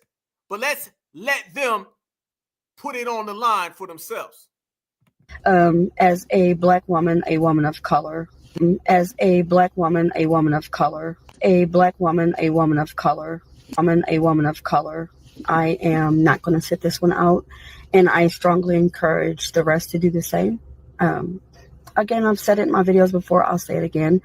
When we come together and we unite, we fight for a greater cause that is outside of us being tired of trying to teach people of other races and other ethnicities lessons. We just don't have that to do. If we sit this one out, that will be the only way. But you're an other, though. You're an other. Fam, notice she's doing what that hairline guy was doing, right? Notice that they'll start talking about us like in first person, like connected. Notice she's talking about how we got to do things so others don't. She's trying to talk like how we talk about everybody else so she can fool people that she's one of us. Follow me now. She's trying to sit there and use the term other because that gives you the belief that she's one of us and she's talking from POV. No, you're not. This is not at all. This shows you clearly, y'all, that these people will do anything, any little manipulative backdoor tactic they can to try to fool us. And notice, y'all, she's trying to pretend to be a black woman so she can get us to go to the April 5th protest. Didn't we say they'll go to every single measure they can to try to trick us into putting on the capes? So now, read this. They're sending out Miss Gomez, Miss Lucy Liu, Miss Becky Bonnet, all to try to pretend to be a black woman so they can try to get black women and men to go to the April 5th protest. This is just level 5 of the hustle that they are trying to do because certified sisters ain't going for the games. Proceed. They can conquer, because in the past, when we've come together with other races to fight for freedom and liberty and rights, we've won. Sitting this one out chances it. Come on, guys. Good morning, Tickety Talk. I just want to spread a brief, quick message for those who are in opposition and who are deciding to sit this one out coming April the 5th. There is going to be a globally wide protest in which I will partake in as a woman of color. Yes, I will, and here's why. Right, I posted a video about this, and I'm going to repost it again. It's going to be kind of quick, up to speed. Catch up with me if you can. Go cite my work if you need to. Okay, so I said that historically we have been here before. We have fought we fought these same bastards, and we have won many, many times when we came together and fought together collectively, right? Look at the indigenous people, the Seminoles more specifically, and then go look up Black Seminoles and see how that became a thing. No, there you go again. There you go again, y'all. There goes the term indigenous again. Didn't we just sit there and say that, y'all? That they was going to try to run with indigenous, didn't we? Look at what they're doing right now, y'all. Look what she did. Now she's trying to infuse our past. And notice that she's making things up. We, when we fought with others. She's an other, referring to others as an other, when she know damn well she can't use that term because it does not apply to her. She's the other that we talk about. She can't talk from our point of view. And now she's starting trying to bring up the indigenous people and the Black Seminoles. Fam, The Black Seminoles are the indigenous people. She's trying to hit you with the people of color. Notice in this video too, the first one she said she's a black woman, and then she said people of color. Now in this one, she just said a person of color. Look at this now. Watch this, fam. Watch the way she's trying to con you. She's trying to bring up our past and mix it in with all of those other people from another community. And I got a reason why. Watch this. As a woman of color, yes, I will, and here's why. Right, I posted a video about this, and I'm going to repost it again. It's going to be kind of quick, up to speed. Catch up with me if you can. Go cite my work if you need to. Okay, so I said that historically we have been here before. We have fought we fought these same bastards, and we have won many, many times when we came together and fought together collectively. Right? No, we haven't. At the indigenous people, the Seminoles more specifically, and then go look up Black Seminoles and see how that became a thing. It's because indigenous people fought with black slaves for what? Whoa. How that became a thing? It became a thing because those Black Seminoles are the originals. Ain't nobody make us that way. Ain't nobody give us no helping hand. They didn't create us. Y'all notice how she just tried to say that the red folks turned us into indigenous? What, they wave a magic damn wand? There was no indigenous red folks with indigenous black folks union, the same way that the black and brown coalition today is the same coalition then. Don't let this woman try to spin it and make it sound like y'all was out there fighting with us and that's how y'all became that way.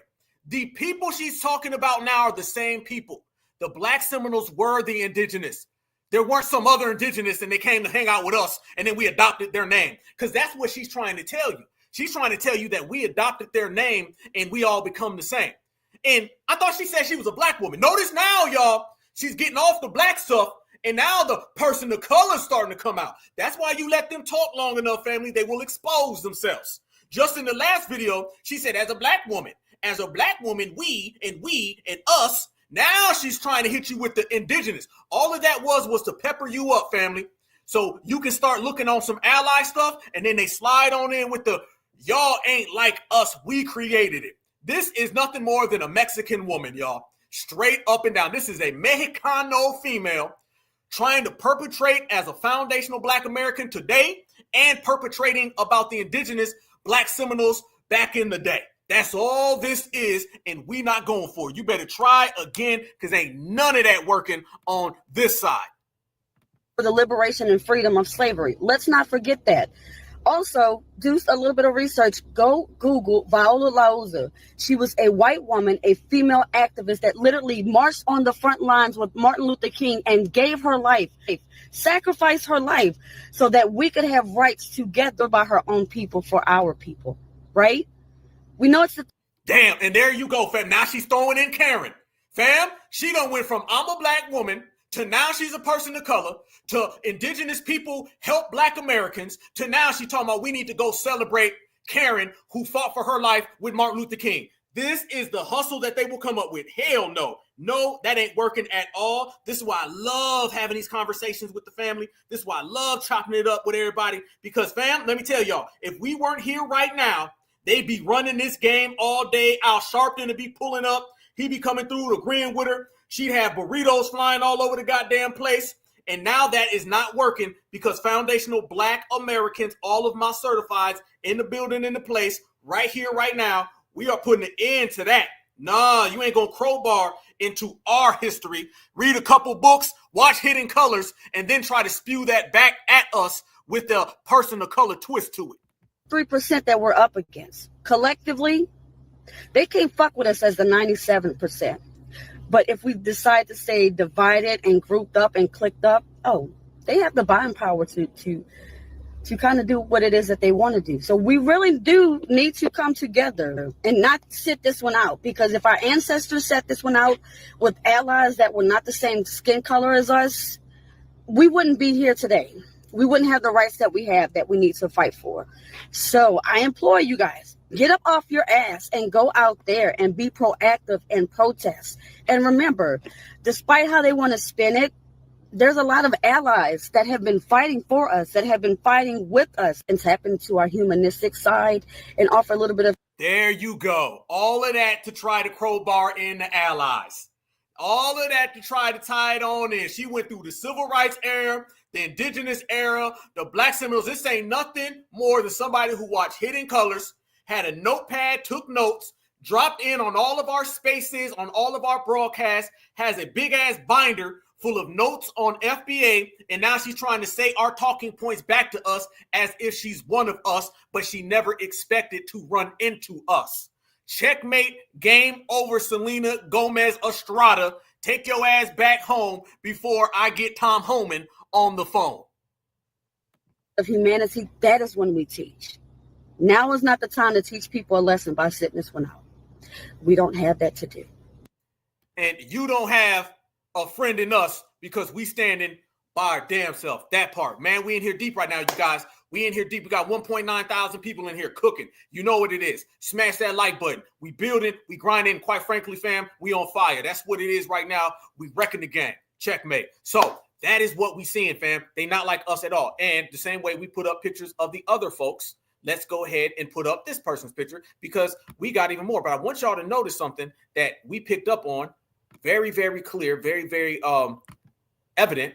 Let me show y'all again. Remember, this person said that she was a black woman. Okay, well, let me go ahead and put this on the table for the family. Y'all, be the judge. Here we go again. As my man X say, here we go again. There you go right there, family. Somebody said a great value Gomez. You ain't never lied. You ain't never lied. There you go. That right now is what you're seeing in this era of people who are trying to masquerade as a black person, as a black American. Family, if these tethers come over here and they say that they are black Americans and we send them to the door, the people of color get the same treatment. I know they was running around here saying, y'all only pick on the Africans. Not everybody get it. Foundational Black Americans, we don't discriminate, we regulate. Meaning, if you are off balance, off code, disrespectful, not on point, we will pack you up and send you home. Why you want to be like us, man? Get your own stuff. Get your own. Why you always want to, worry about what FBA doing? God damn. We don't wake up and think about none of these people, and these people think about us every single living second of their life. And that shows you right then and there that great value Gomez, I like that one, is just another person perpetrating. And by the way, y'all, doing a little more research and just having a trained eye and being able to pick up on things, let me show y'all what I noticed. I'm going to tell y'all what I noticed. Look what I noticed, fam. Look what's highlighted, y'all. Look what she highlighted on her TikTok. It says, Mexicans ain't going anywhere. Whoa, I thought she started off saying that she was a black woman. That's how it started off. She said that she was a black woman. And then when you look a little further, when you do a little more examination, what do you see? Lo and behold, y'all, that is a woman who is a Mexicano. So when we sit here and we call these people out and people get mad when we call them out, don't be mad at us because we only highlighting exactly what they have shown is that they are perpetrating FBA. But at the bottom, what do you see? You see somebody who clearly states by their own admission that they are Mexican. Checkmate. I bet she never thought she'd come across Certified Black Society. I promise you, when they woke up this morning, they didn't think they was going to catch this work. They didn't think they was going to get none of this work. But we giving this work out. Anybody who want it, pull on up. You gon' get it. That part. So family, there we go. Y'all see you in there, Miss L. Much respect. Certified salute. Damon, I see you. Certified salute. Much love to the whole family. We in here. Smash that like button. Share this video. We in here. Super, super heavy right now. Look at our numbers, fam. All we do is break them. That's what it is, man. So much love and respect. Thank every one of you. I appreciate you. Fam, this is what we on. These people really think that they can try to pull those games on us, and they think like they can just do it like right in front of us. And they don't realize, fam, I understand it. They don't want years of being able to pull this stuff off on everybody. They don't want years with being able to hustle and con. And then now they can't do that. So it's like, where do they go? Where do they go after that? But it gets even more strange and it gets even more weird. And more strange people are popping up. This is why we got to stay unified. We got to stay on code. We got to stand next to each other. So I'm always preaching unity amongst our people because us, fam, we are something special. I'm always saying inside of our own lineage, you got the certifieds and the certifieds stick together. All right. Can't nobody break us. We're strong. So we have segregated from all these other communities. We've also segregated from the tethers and the tap dancers and anybody else who feels that they want what we have. But fam, if you already seen all these other people just dastardly, just crazy folks popping up, look at this one right here, y'all. Man, oh man, it's getting real. I'm not even going to say much because this video will speak for itself. But I want y'all to notice when I say that they sending out the damn circus, they sending out the damn circus. This right here shows you how bad they want to get in on FBA culture. So if Great Value Gomez, Bonnet Becky, and Lucy Liu weren't bad enough already, wait until you see Ethiopian Ilman. I'm going to show y'all how they feel. She wants to know, can she say the N-word? About a month or two ago, I posted a video asking why Africans cannot say the N-word. And majority of the answer that I got, actually I got two answers. One was because African people are not black. And two, it was that we're just trying to steal the African American culture. So I'm not going to touch on the second one, but the first one is that we're not black. So if you can see me, I grew up thinking I'm black. I grew up thinking I'm black. So my question to African Americans now is not about the N-word. It's about who are black people to you? Family, I'm sorry. Is that Ethiopian Eric? Okay, is that a tether transformer? Somebody let me know, y'all. Because I'm getting real transformer vibes. And I'm not talking about Optimus Prime. Okay, this look very, very suspicious out here in the field. I'm just saying, it's getting more weird the more they throw these people at us. I thought it could have been Ethiopian Emily. Now it looks like Ethiopian Eric and Tether Transformer. Y'all let me know. It's about who are black people to you?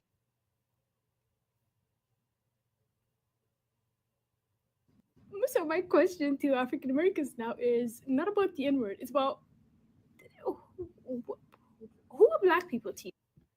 Okay. This shows you right here. Let me stop this. No. I need to see y'all faces. What the hell is that? And why the hell is that worried about saying the N-word? I'm just saying somebody on that time looks like they got their own problems, and their problems don't look like anything they need to be worrying foundational black Americans about. Okay, that's just where I'm coming from with it. These people need to really worry about their own thing and quit worrying about what we got going, because what we got going does not concern them. I'm sorry, I'm getting real Transformer vibes, and you never know, over there, because over there, they be doing a lot of weird things, a lot of strange things, a lot of things that ain't got nothing to do with FBA, but they bring in that type of culture over here, and that type of culture will not ever be associated with foundational black Americans. Why? It's because we on, yeah, absolutely right. So this is some real circus clown type behavior. Real circus clown behavior. And this is what happens. Laughing stock of the world, and everybody wants in on what FBA has created. But that's not the end of it. I want y'all to see this right here. Look at what I'm talking about when I tell y'all these people have literally got to the point where they feel just showing up and being around FBA gives them some type of rite of passage. They feel that they can just come around FBA and just steal what we created right in front of us. Notice how these individuals think that they're us, and then they get mad when we call them out. Okay, I'm going to show y'all something even worse than that. And when I say it gets worse, family, I mean it gets worse. This individual says that they're a black American simply because they have been to America. So they're a black American by default. Watch this right here, y'all. You can't make this up. Check it out. There is a divide between Hispanic community and the black community. Definitely. I've had to deal with this all my Except life. when there's a struggle. Definitely. Definitely. I've had to deal with this all my life. When I just begin speaking Spanish, people are just surprised that I speak Spanish. Both my parents are Colombian. I was born in Houston, so I am African-American, but I'm Afro-Latina as well because of my nationality. So I identify as Afro-Latina. I speak Spanish. I believe that people need to be aware of, that there are many Afro-Latinas in the world, people that are Salvadorian, Cuban, Honduran. There are many people that are my skin color that speak Spanish and English. So I think it's just important for people to be aware that, there are people that speak Spanish that are my skin color. We're Afro-Latinos. We come from all over the world, Central, South America, and we are Afro-Latinos, and we're very proud. And I think it's just about being aware, most of all, being aware of the culture, being aware of the traditions, being aware of our people, most of all. And Chico, I want to bring you back. So, does this individual classify as a Black American just because they've been over here in America? That's the question that I propose to the chat. That's what I want to know from y'all. Just because you come over here and you start speaking like us because you've been around us, does that make you one of us? And I already know the answer. Hell no, it don't. Hell no. I like that negatory. Yeah, because let's be real. They don't ever speak on our behalf. Matter of fact, notice what he said. He said there ain't ever any type of unity. And notice how she talks around that. A divide between Hispanic community and the Black community. Definitely. I've had to deal with this all my Except life. when there's a struggle. Definitely. Definitely. I've had to deal with this all my life. When I just begin speaking Spanish, people are just surprised that I speak Spanish. Both my parents are Colombian. I was born in Houston, so I am African-American, but I'm Afro-Latina as well because of my nationality. So I identify as Afro-Latina. I speak Spanish. I believe that people need to be aware of, You just told us what you are. And when you tell us what you are, then we know exactly what you ain't. You ain't like us. You ain't one of us. And you just sat there and you admitted it. So when you admit that you are not a foundational Black American and you think proximity, fam, this is one of those proximity people. This is one of those I'm next to y'all, so I'm one of y'all, and y'all have to accept me. And we, and clearly by the chat, are making it clear you not foundational Black American, and it takes more than just being next to us. That there are many Afro-Latinos in the world, people that are Salvadorian, Cuban, Honduran. There are many people that are my skin color that speak Spanish and English. So I think it's just important for people to be aware that, there are people that speak Spanish that are my skin color. We're Afro-Latinos. We come from all over the world, Central, South America, and we are Afro-Latinos, and we're very proud. And I think it's just about being aware, most of all, being aware of the culture, being aware of the traditions, being aware of our people, most of all. Who you talking to? Because you can't be talking to us. Notice they do that, fam. They'll be like talking to us, but they'll be really trying to talk around because they don't really want to criticize their people. That's what it is. Hell no, you ain't one of us. You can go on back to wherever. Because here's the thing. If you want to talk about FBA, you need to start talking about how your people are anti-FBA. This thing where folks talk about foundational Black Americans, but they don't really go in and they don't really call their people out. We ain't got time for none of that. You're going to call your people out and you're going to stay over there with your people. We don't need no friends. We don't need no allies. We don't need no help. We don't need no assistance. How are you going to keep trying to help the people who have done it on their own for the longest? So nah, we don't want none of that. Gone, you gone, just like all of them. So look how we went down the list and we showed all these people that have been out here trying to perpetrate the fraud, been trying to act like they us, trying to speak like us, but none of them could be us. But fam, watch this. Now they're actually out here trying to use our lingo, and they send out these people to try to pretend that they're FBA, and they send out these people to try to use foundational Black American talking points. That little rally thing they got going on, I want y'all to notice something that they've been doing. They've been out here now trying to send out a lot of these W's. And when these W's come out here, fam, I want y'all to notice something. These W's are out here trying to say, Black folks, y'all don't have to come because we got y'all back. Watch this, fam. Watch this one. Telling you that they are not going to protest on April 5th because it will put their lives in harm's way, and you throw a tantrum. Saying, oh, we all have to work together. Shouldn't we all come together? We, the people, don't you care about the future, about the children, about the time to come together was at the election. We failed them. So now their rest is their resistance, and they are staying home and staying safe as they should because their lives are too precious to put on the line. And what would cost me and people who look like me getting yelled at or at the worst. Y'all believe her?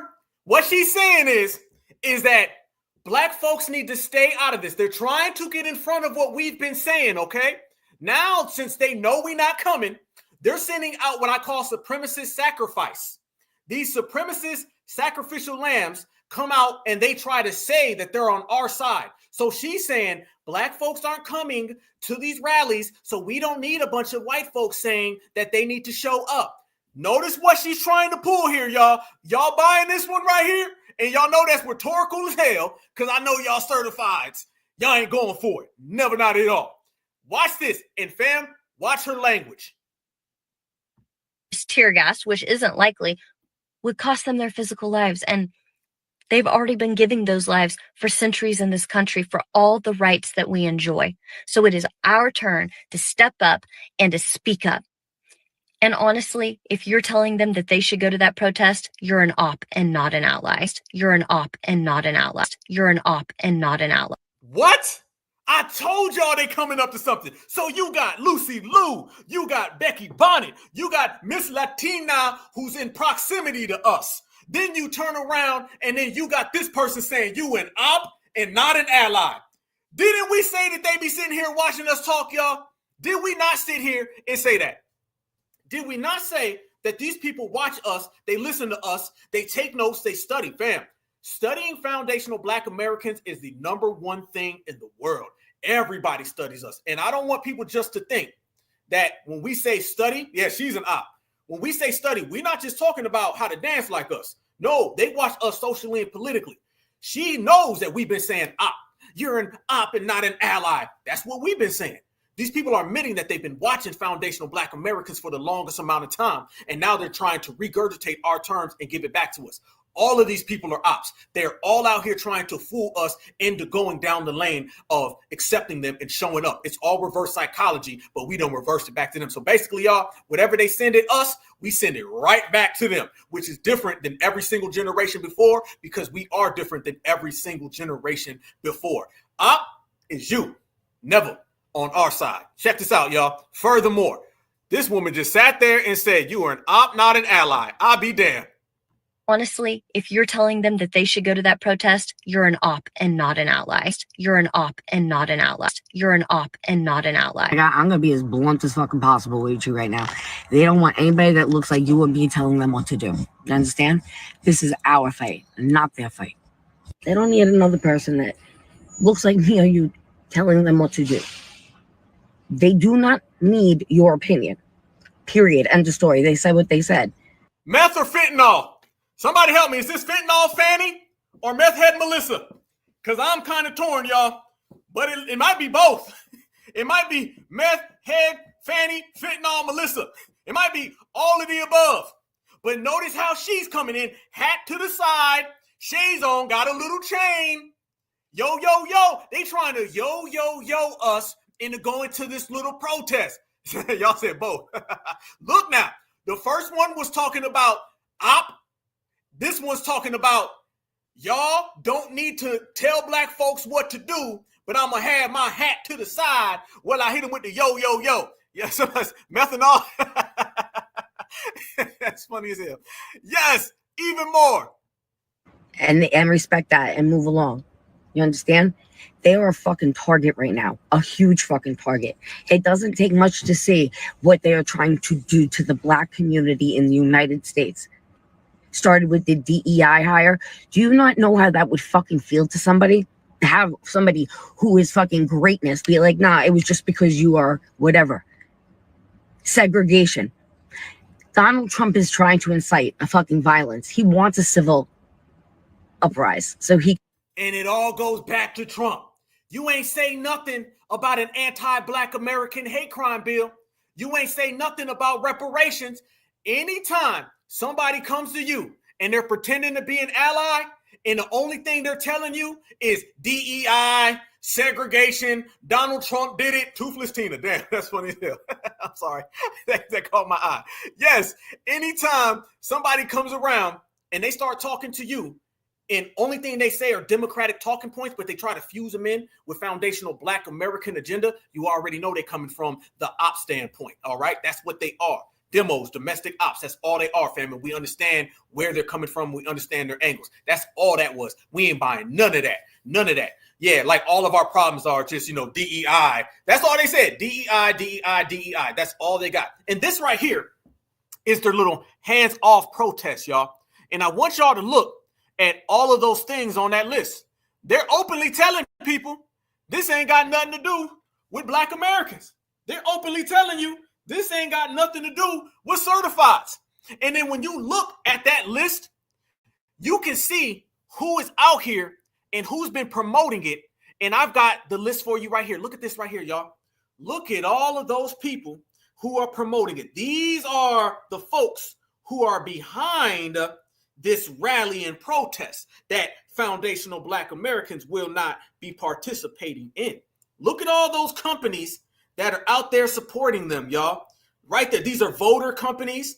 Okay. This is what is it called? Refuse fascism. All of those Palestinian protests that are out there, these are the folks who've been out there supporting the Palestinians. Rise and Resist, Stand Up America, Social Security Work, Strong Economy for All Coalition. Fam, these are the sponsors of this Hands Off. This is who it is. Third Act, Stand Up Science, PSC. Look at all these patriotic millionaires. These are some of the names that you see right here. Healthcare Voter, Move On, Act Blue, CWA. This is a Hold Your Own Mayo march. And they're doing what they always do of trying to get foundational Black Americans involved so foundational Black Americans can take the fall. And they're going to send out some people who tell foundational Black Americans that we should go. And now they're also going to send out the other side, because they play both sides of the argument, that's going to tell foundational Black Americans how we need to stay home. And we're out here riding for the cause and stay away from the ops. And what's up, dog? And yo, homie. It's always going to be people coming at you from the left and the right. Okay. Workers' Family Power. Look at all of this, fam. These are organizations that have nothing to do. Every single organization that you see, all of those big wigs, Black Lives Matter, the Palestinian movement, all of the anti-deportation protests. I want you to think about every protest that you've seen on national television over the last 2 to 3 years, in particular, over the last 6 months. And that is who's bringing to you this protest. We already broke down the DEI one with Target. Okay. The 3,000 protests that they've had since Donald Trump has been in office. But look at this: Medicaid, Medicare, Social Security. Look at that, family. All of these things, fair elections. Didn't we just have a fair election? They're still on the elections aren't fair. We just had elections. NATO, what? What the hell that got to do with us? Clean air, clean energy, schools, libraries, fam, free speech. Remember, Kamala Harris and them said they want to censor your speech. This is nothing more than a Democratic ploy to try to get Black Americans involved, because America needs FBA to do all the fighting, because they don't have it in them at all. Never have, never will. So what they're doing now is they're going and looking for that feature. What we talked about last week, right? America needs a feature from foundational Black Americans. It's no coincidence that foundational Black Americans are the leaders, the creators of all music. So we can use a music example. We are the ones that make everybody go platinum. We make them go diamond. They understand without foundational Black Americans lending ourselves to them, nothing moves. See, this is the political power in which we've had. This is a social problem, a problem for them. And it's the social outcome that we present as we push forward. They know that when foundational Black Americans get on game, we call all of this out. And I got to send a shout out to all of you guys, certified salute, because without this generation, we don't have this. We just got get on the back of the bus and go out there and protest until you fall out. I mean, we got people literally who go out and protest who can't even walk anymore. They just had that Selma thing and people can't even walk.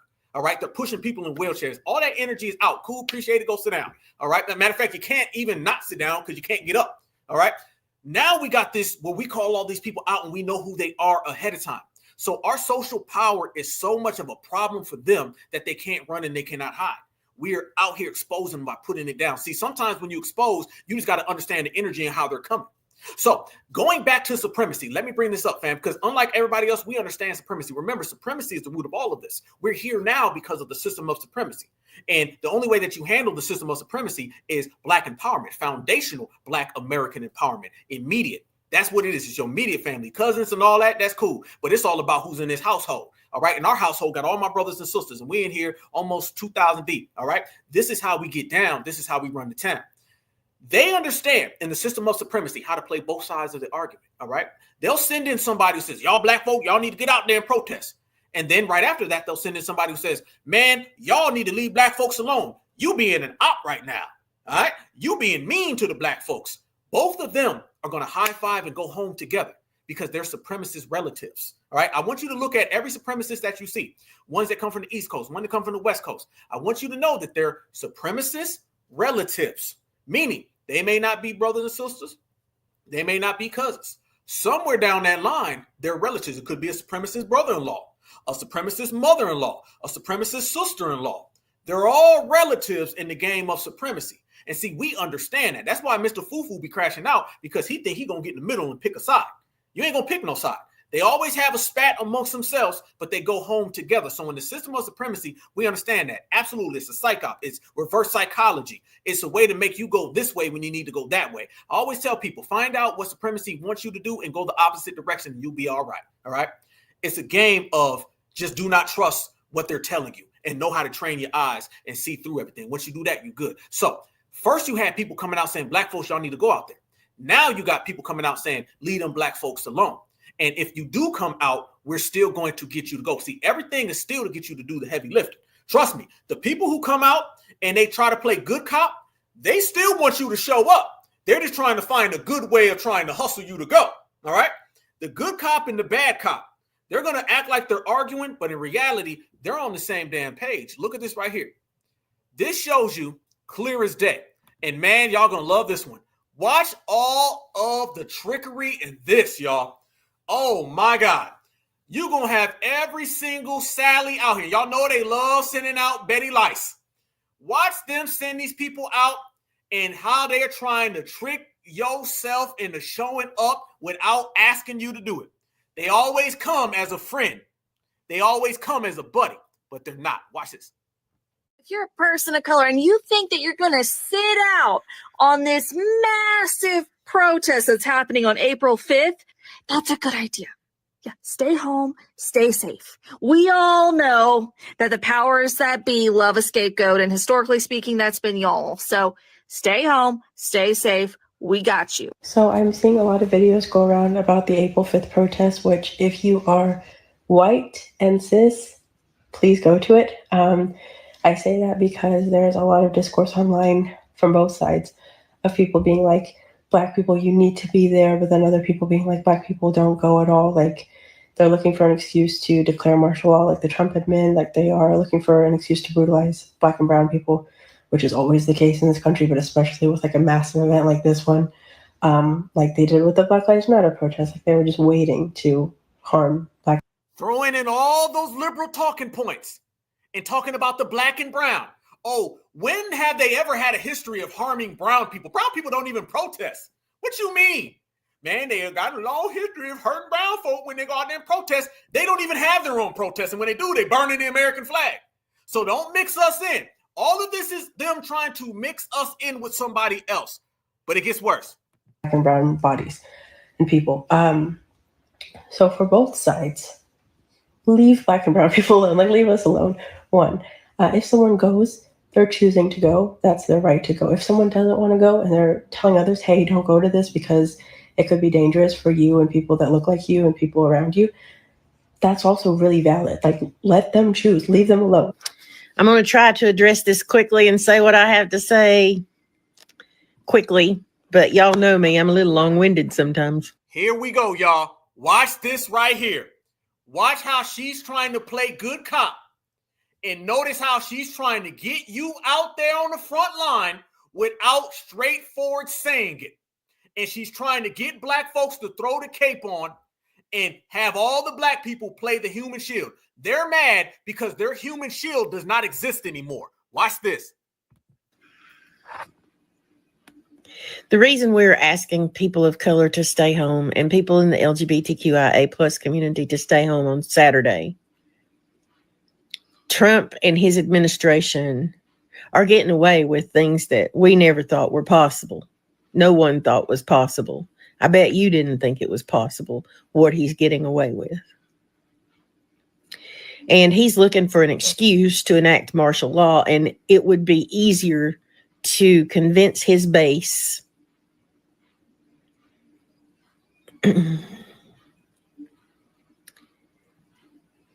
I'll keep that thought to myself. That martial law is necessary if people of color show up. I'm not saying I don't want you by my side. I wish I had been alive during the civil rights era and during the women's rights era where I could have stood arm in arm with you. Here goes the trip down memory lane.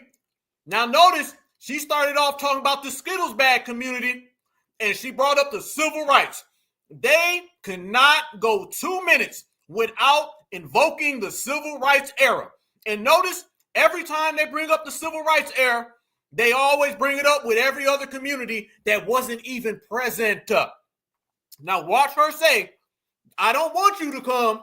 However, I do want you to come. And if you do, I'm going to protect you. No, you not. You're going to jump right out the way. This is her trying to walk you in to a trap, to being the human shield for liberals. Watch this, y'all. That martial law is necessary if people of color show up.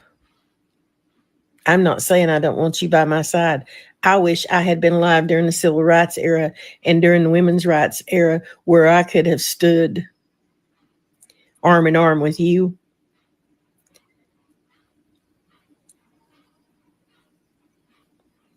I would have been there. I know I would have.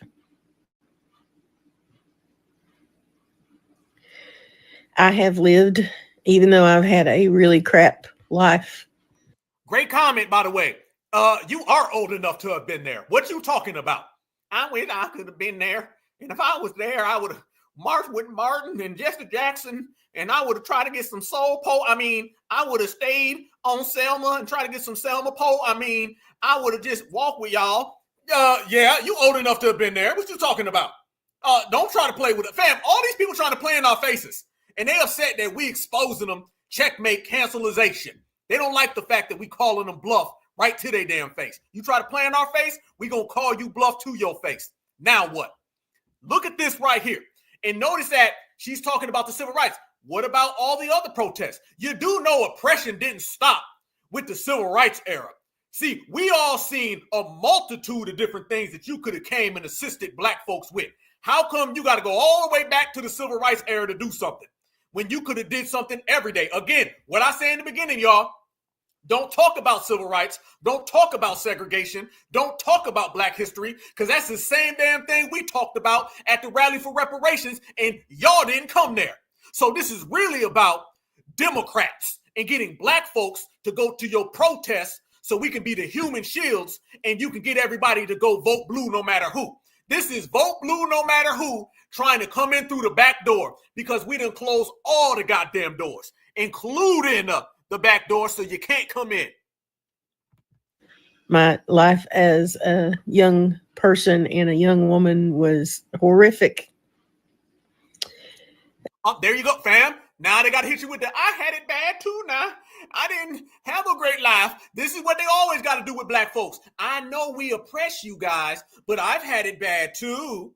I can relate to you because I didn't have a good life. My life was also bad. These are all the things they do so they can try to pepper you up when you know they're trying to get you to do something. This is the manipulative nature of supremacy. But I still have privilege because of this, because of these, because of where I grew up. See, people assume that I'm MAGA because I'm white and I have white hair and blue eyes. And you can't throw a rock in my town without hitting a MAGA house. That's the truth. Deserves life, liberty, and the pursuit of happiness.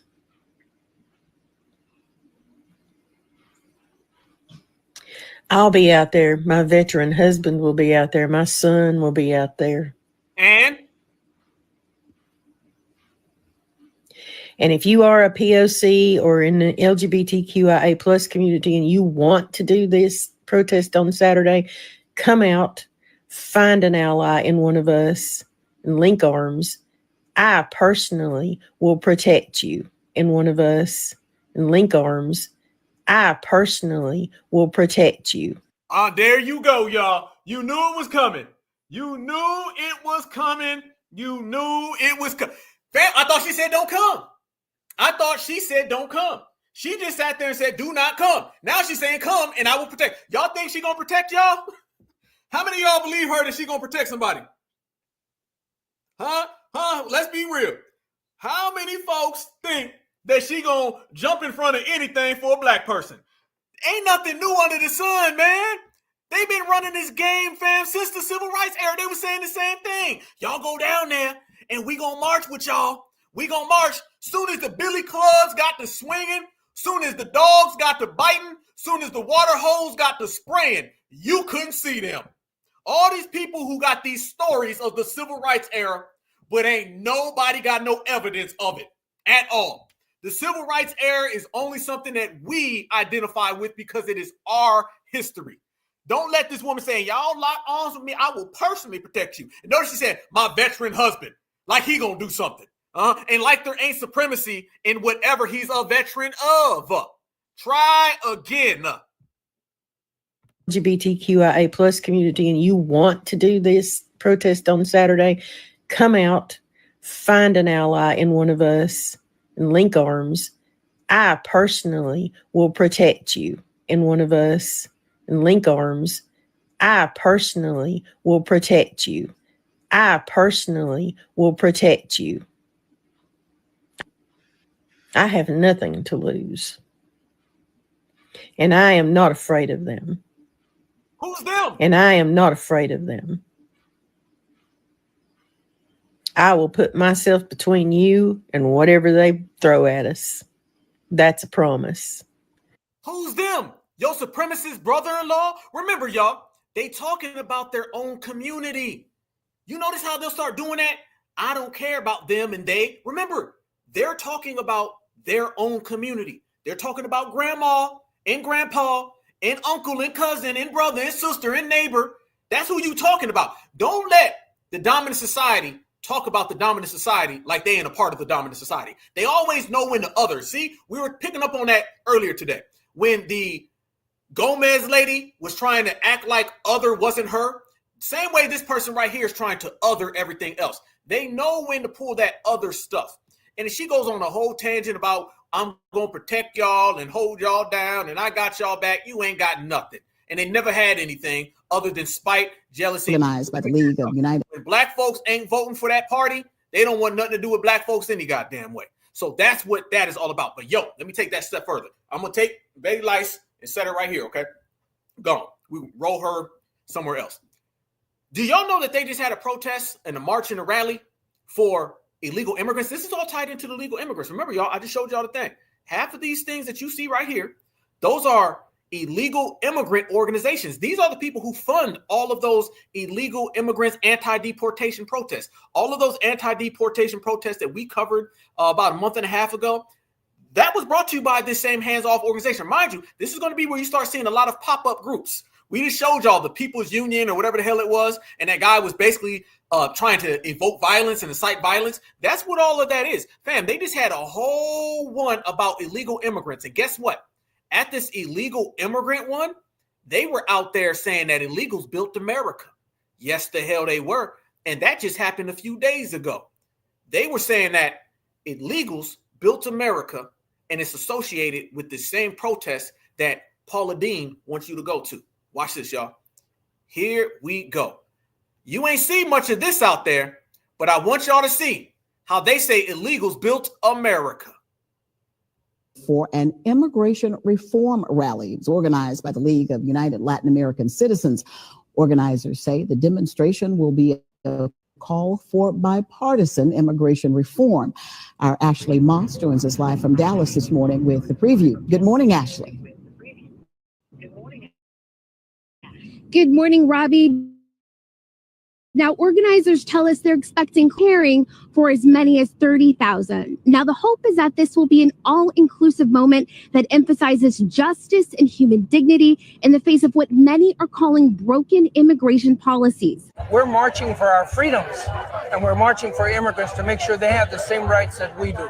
They do have human rights, and that's why we're here. Black people, Latino people, we are the backbone of this country. Our labor built. Our culture shaken. We must demand immigration reform. What? Who's this guy? Whoa. Did y'all just hear that? This was literally March 30th, family. Okay? This literally just happened. Immigrants, labor, built America, and then infused it with black folks, which has been the common theme of this broadcast It's every single other community you can possibly fathom, and black folks, and foundationals. Watch this again. The man says that black folks, labor, and immigrant labor built America. I don't even know who this guy is. If y'all know who he is, please let me know, because he's going to have to get some G-checking. Freedoms, and we're marching for immigrants to make sure they have the same rights that we do. They do have human rights, and that's why we're here. Black people, Latino people, we are the backbone of this country. Our labor built it. Our culture shaped it. We must demand immigration reform that is fair, humane, and just. Immigrants don't take from America, they build America. Black people, Latino people, we are the backbone of this country. Our labor built it. Our culture shaped it. We must demand immigration reform that is fair, humane, and just. Immigrants don't take from America, they build America. Protesters have once again taken to the streets in California, this time on a Monday at 1 p.m., demonstrating against ongoing ICE mass deportations under the Trump administration. The crowd, numbering in the hundreds, is part of a growing network of organized weekday protests that have raised eyebrows among critics questioning how so many participants are consistently available during work hours. Many demonstrators include students, labor organizers, and advocacy group members, some of whom are supported by nonprofits or unions. Still, they running that game. Fam, anytime you see one of these black politicians with that fake accent, somebody put it in the chat, good point. We came here and we built this country. That's what we're talking about. See? You see? They still trying to run with that.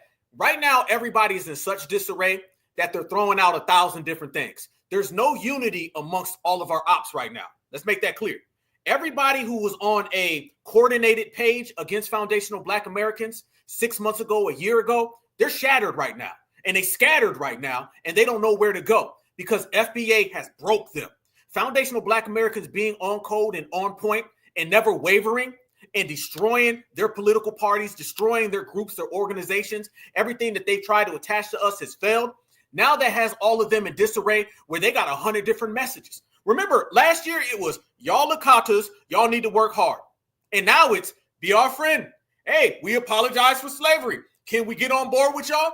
There's 100 different messages from tethers right now. They're trying to get some act right. You got the ones who are mad and upset.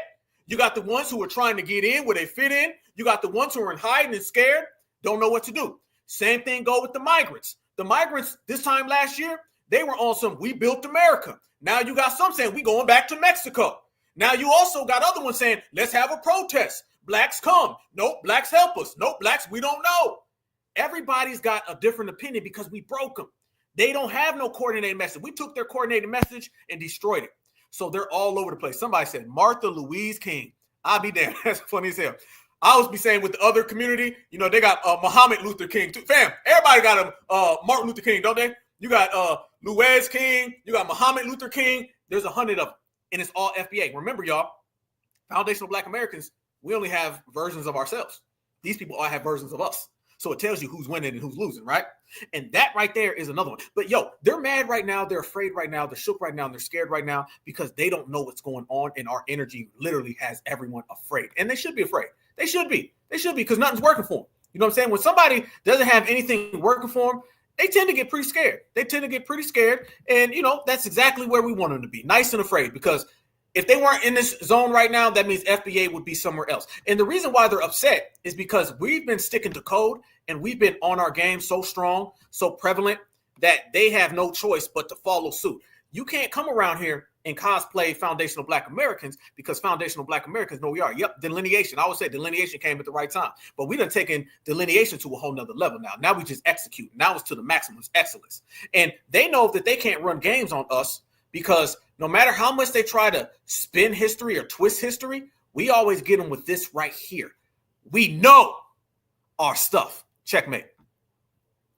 I keep seeing up and down my timeline, Caribbean people and Africans saying that Black people is not American. It's just bizarre. We need to claim our African roots. We need to go back home, or they all Black and they saying that, well, we can say we Black American too. I seen this Ethiopian girl saying, oh, we don't know where we came from and we African and we West African. They can't grasp that we're not immigrants. I think that's what it all boils down to. They want us to be like them. Like, they can't conceptualize the fact that even if we want to go by the indoctrinated version of history, we've been here for like 500 years. We're not first, second, third, fourth, fifth, sixth, or seventh generation or from West Africa. A lot of us, first of all, were already here. They love to say, oh, you're not indigenous. It doesn't matter. I don't know why everybody's glazing us and gives a damn about what we claim. But they think we're immigrants. That's what is given to me.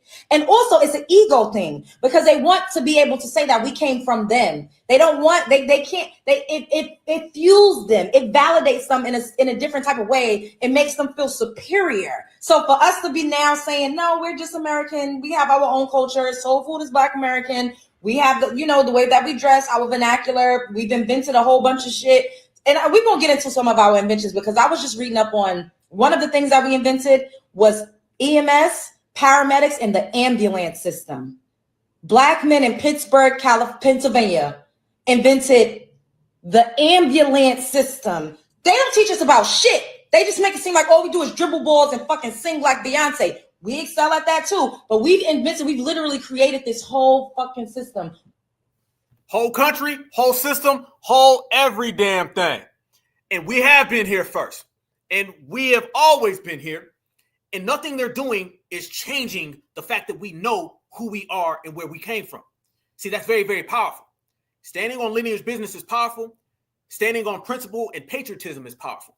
And having what the whole world wants in the palm of your hand. Saying that we can tell people to leave, they can't tell us to leave. Remember, y'all, when you start talking about America, you're talking about foundational Black Americans. Everybody else comes second. Now, there's something that I wanted to tell you guys because it's very, very important and it's very, very poignant that we talk about this. You're going to have a lot of people coming out here with a lot of different beliefs and pseudoscience, and everybody's going to have an opinion.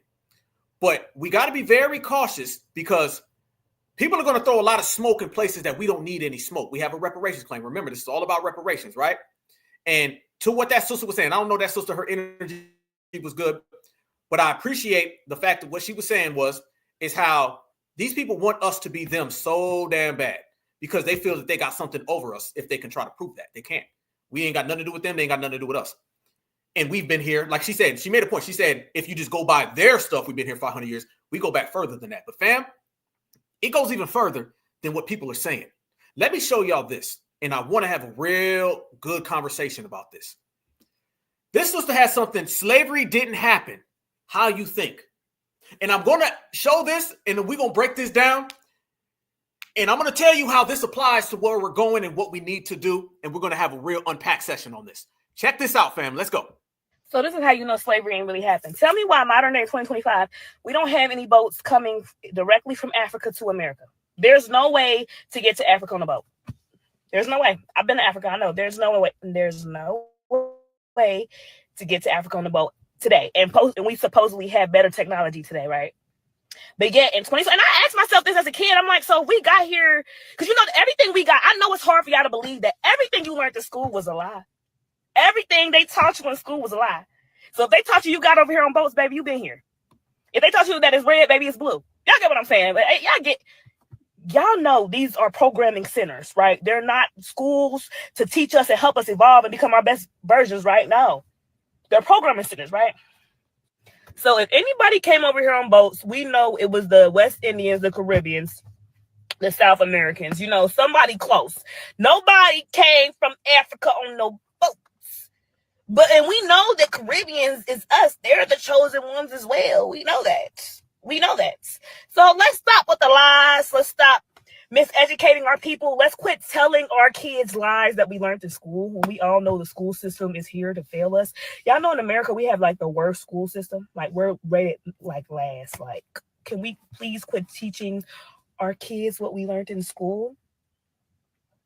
Like self-love is the best love. When you start to love yourself, go within, focus on evolving, focus on becoming your best version, to become your highest self. Because as you raise your frequency, the planet of the earth rises, right? So that means you're doing your part. Just focus on self-love and evolution. And the truth will come to you. The truth is all from within. It's a collective consciousness. We all one, baby. It's all love. Here we go. Man, we about to have a good one on this one. I'm looking at the chat. We about to have a good one. Somebody's put tether alert. Okay, here we go. First off, We have been here before everybody. Everybody knows that. And it's to the point, no matter how much they try to hide it, that is clear, evident facts that foundational Black Americans, we're here since day one, thousands of years before everybody else. They used to try to hide that. Now that is the accepted truth. However, don't listen to these people saying that there was no such thing as slavery, okay? Do not listen to anybody saying that. She's got the right part about us always being here. But some people hear that, yeah, we always been here. Damn right, sister, facts. And then you skip over the part where she said there was no such thing as slavery. Fam, no such thing as slavery, no such thing as reparations. If you want to get to the money, all right? If you want to talk facts, then you got to really dig into that. Slavery happened. Slavery goddamn well happened. And you got to be careful these people saying there was no such thing as slavery, okay? That's some mystical stuff right there. And I don't want to hear nobody running around here talking about something that didn't happen, no slavery, none of this. That is going to turn you into a position. Basically, white folks will say, see, there was no slavery now. Don't be surprised when they start coming around here and they start saying, that is true. There was no slavery. That's what I was saying about Dr. Kubar. Dr. Kubar says we don't need reparations. Eventually, the W comes and says, y'all don't need reparations. Your leader, Dr. Umar, said you don't. And then when people run around here and they say things like there was no slavery, somebody gonna say, see, no slavery. What you need reparations for? Matter of fact, there was slavery. It was the Mexicans. And then they got your money. They got your money. No. First off, our genetic memory, our DNA, our passed down stories, slavery existed. Just because we were here originally thousands of years prior to slavery doesn't mean that slavery didn't exist in itself. All right. It doesn't have to be mutually exclusive. It doesn't have to be a dichotomy. It doesn't have to be an amoeba. All right. You can have both be true, but in terms of slavery not existing, hell no. Hell no. Then what were people like? What was the Civil War for? All right. What were all of the people? Where all the pictures? I mean, all the documents, all the tests. No, fam, no slavery. There was no slavery. This is where it's at. We got to be careful with some of the mysticism.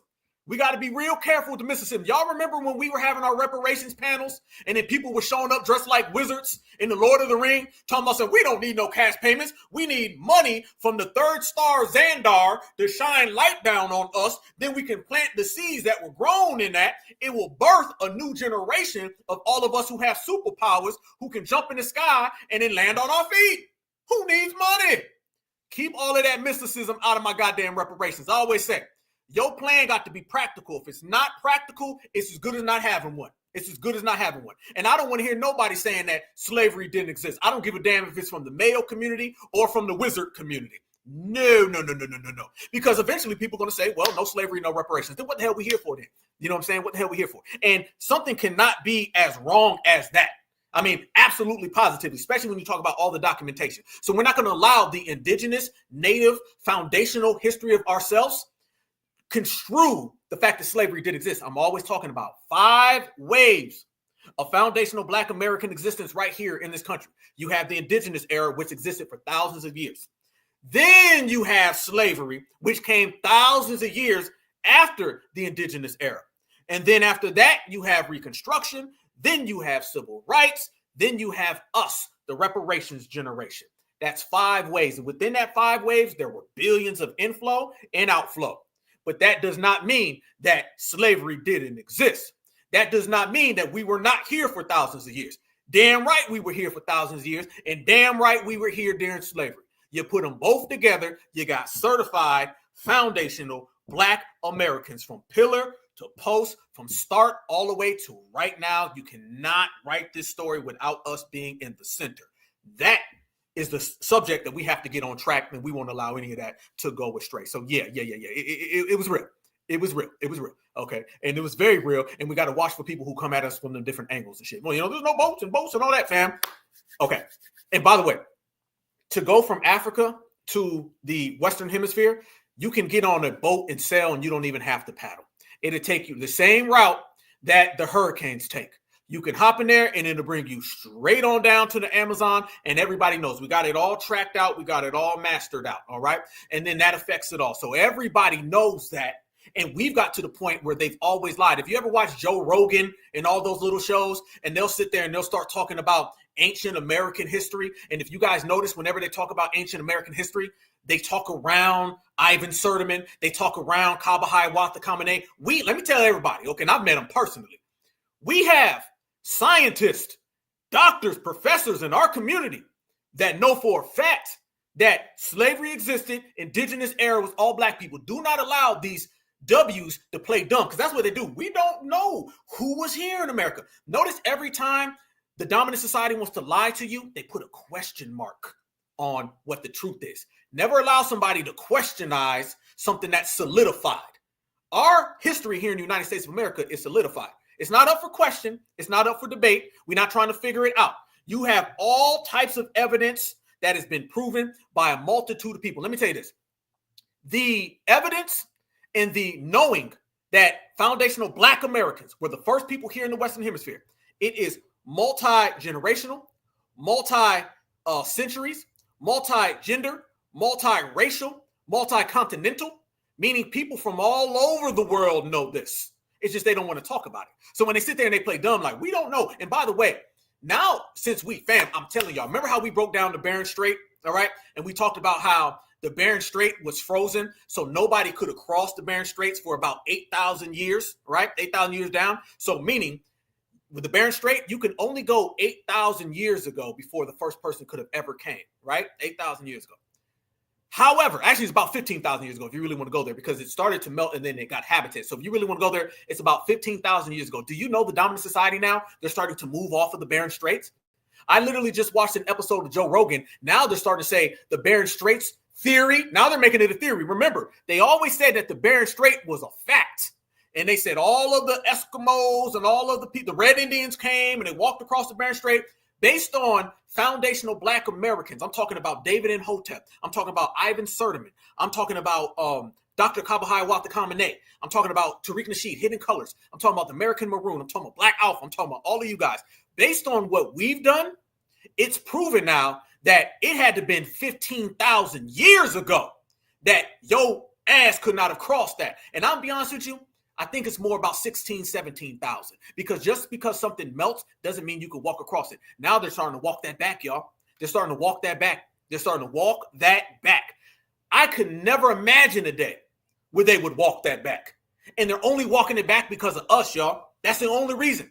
Just like everything in this country. They try to deny it. We get so loud that they start stepping back and saying, damn, that's true.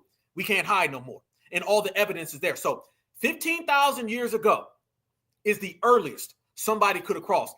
8,000 years ago is the earliest that they could have crossed and came down into anything other than the Pacific North. Now it's proven that, how do you explain the very fact that thousands of years before then, like double-digit thousands of years, people were already here? So we've closed that excuse. Look at the Bering Strait and close it. That's a lie that we've closed. They can't run with it no more. You got all these black Americans who saying them as black folks. We got footprints, we got carvings, we got carbon dated items, we've got bones that prove black folks. Now we're looking at them and saying, oh, and our numbers prove that your numbers don't add up. Your math ain't mathing. Now they saying, damn, you right. You damn right. So now what they're doing, y'all, they're trying to pivot to another lie. Now they're starting to say that they came in through South America and they were jumping on islands. Yes, I'm not lying. They're saying that they came from like Australia and they were jumping from island to island to island to island. And then this is how they got there. This is what they're doing. That right there shows you. We run them out the paint, then they try to come up with something else. That is how they're trying to run the game now. And we'll just keep on exposing it until it is a solidified fact that we already know, that the world knows and accepts, that we are the originators. We are the foundation. And there was a time when they wouldn't even accept that. But based on our excellence, they have to accept it. So it's a beautiful thing. Beautiful, beautiful, beautiful thing. Absolutely. Red Indians came later. Yep. Mongoloid Asia. Absolutely. Absolutely, absolutely, absolutely. And I've already said before that you're really dealing with the world's first tether. All right. You got to understand, family, when you start dealing with them, you're dealing with the world's first tether. Think about what a tether is. A tether is somebody. Fam, let me go there, man. I'm about to say some crazy. Our ancestors, thousands of years ago, had to deal with tethers the same way we got to deal with tethers today. Did I go there, y'all? Have we been saying tether now for about 5 years, but have tethers existed for thousands of years? Our ancestors, and I'm not talking about our ancestors just from slavery. I'm talking about our ancestors indigenously thousands of years ago. They had to deal with tethers the same way we deal with tethers. Tether's been around for quite some time. Tether's been around more than we give credit for. Yeah. The same way we got to deal with tethers who come here today. Look at this broadcast. You got tethers from every single community. You got women out here who are clearly non-black saying that they black women and trying to infuse themselves into our culture. It's the same way that the Red Indian was trying to infuse themselves into the indigenous foundational Black American culture. That was the very first tether. And think about it, y'all. The same way that the dominant society will distribute and sponsor a tether today to elevate them above us, it's the same thing they did with the Red Indian. The Bering Straits is no different than saying people who come here from Mexico built America today. It's the same thing. Somebody comes here after we came here, and the dominant society stamps them and tries to deny us. Tetherism's been going on for quite some damn time, y'all.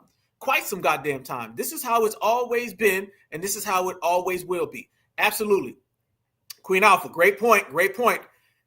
We call them invaders. If you go listen and you go talk to anybody who's indigenous, who's really from a true Black American Indian culture lineage, they'll tell you that we call them invaders. Go down to Louisiana and Mississippi where you have untouched Black Indians. I'm talking about the originators who were here way before everybody. And then you bring up the Red Indian, they'll say, oh, that's an invader. They didn't call them we the same, people of color. They didn't talk about, man, they said, listen, man, we were here first, they came later. So they called them invaders. We say tethers. It's the same thing. Tetherism, invaderism has always been around, and it's always tried to attach and latch itself on to us. Boy, we cooking here. And we got 2,000 people in the building in the place. And I need y'all to smash that like button. Absolutely. Yes, that's how it's been, y'all. That's how it's been. We are the true, certified, foundational Black Americans. It is us. Don't let nobody run around here and try to steal. See, the thing is, they don't want to let go of what they've been given by being the original tethers. Let's go there. We're going to call them the OTs, okay? The original tethers, all right? And that's what you're dealing with when you're dealing with like the Red Indians and the Mongoloids. They're the originals. They don't want to let go of none of that, y'all. They don't want to let go of none of that because they've had everything given to them. It's the same way you just seen that protest now. Talking about some, we need immigrant rights and immigrants for this. The reason why they do that, fam, is because everything is came for free. You can imagine that, y'all. See, we don't think like this because we're not wired that way. Only thing we know is hard work, building for self. What I do, I own. What you do is yours. That's how FBA operates. They don't operate that way. So sometimes we have a hard time understanding, how can somebody be proud to steal? How can somebody be proud to take? How can you go to somebody else's homeland knowing damn well your ass wasn't there first and just say you was there first? How the hell can you go around and insert yourself into somebody else's civil rights era? Insert yourself into somebody's native culture. How the hell? See, FBA's never been on that type of time. Yeah, Louisiana also. Facts. You know what? I'm going to let the cat out the bag a little bit, y'all. I'm going to let the cat. I'm going to say a little something. We working on a docu-series over here on the Black Alpha Network, okay? I shouldn't be saying this. I've been planning it. And I'm going to need all of you guys to be involved because sometime this summer, I'm going to put out a little thing and I'm going to meet up with some of y'all. And I want y'all to give me some tours about where y'all from. And it's going to be straight from the street, Black American excellence, but I'm going to go to a bunch of different places and I want to hear a bunch of different foundational Black Americans give me their stories because y'all are the people. I told y'all we was going to meet up. I told y'all it's going to be certified. I told y'all this ain't just some talk on the internet. It's a real people's movement. So I want to meet up with a lot of people and I want to go to them places. I definitely plan on going to Louisiana, having some of my Louisiana people in here, show me on out to different areas so we can film, we can document it and break it down. And I'm talking about from the original to how people living today. All right. Talking to aunties and uncles. So where we get some real gems. So that's something we're working on. But I definitely want to go down to Louisiana. I definitely want to go down to Mississippi. I want to get some of the real native, foundational, indigenous Black Americans, because that story needs to really be told. It definitely needs to be told. Appreciate you, family. Yes, that has to be told because this indigenous thing is getting hotter, y'all. I'm telling y'all, Joe Rogan just had a guy. And by the way, when Joe Rogan was talking to the guy, Joe Rogan starts saying, well, what about the footprints that they found in Mexico or in New Mexico, the white sands? I showed that before. I've been there before. And the guy jumps over it. He don't want to go there.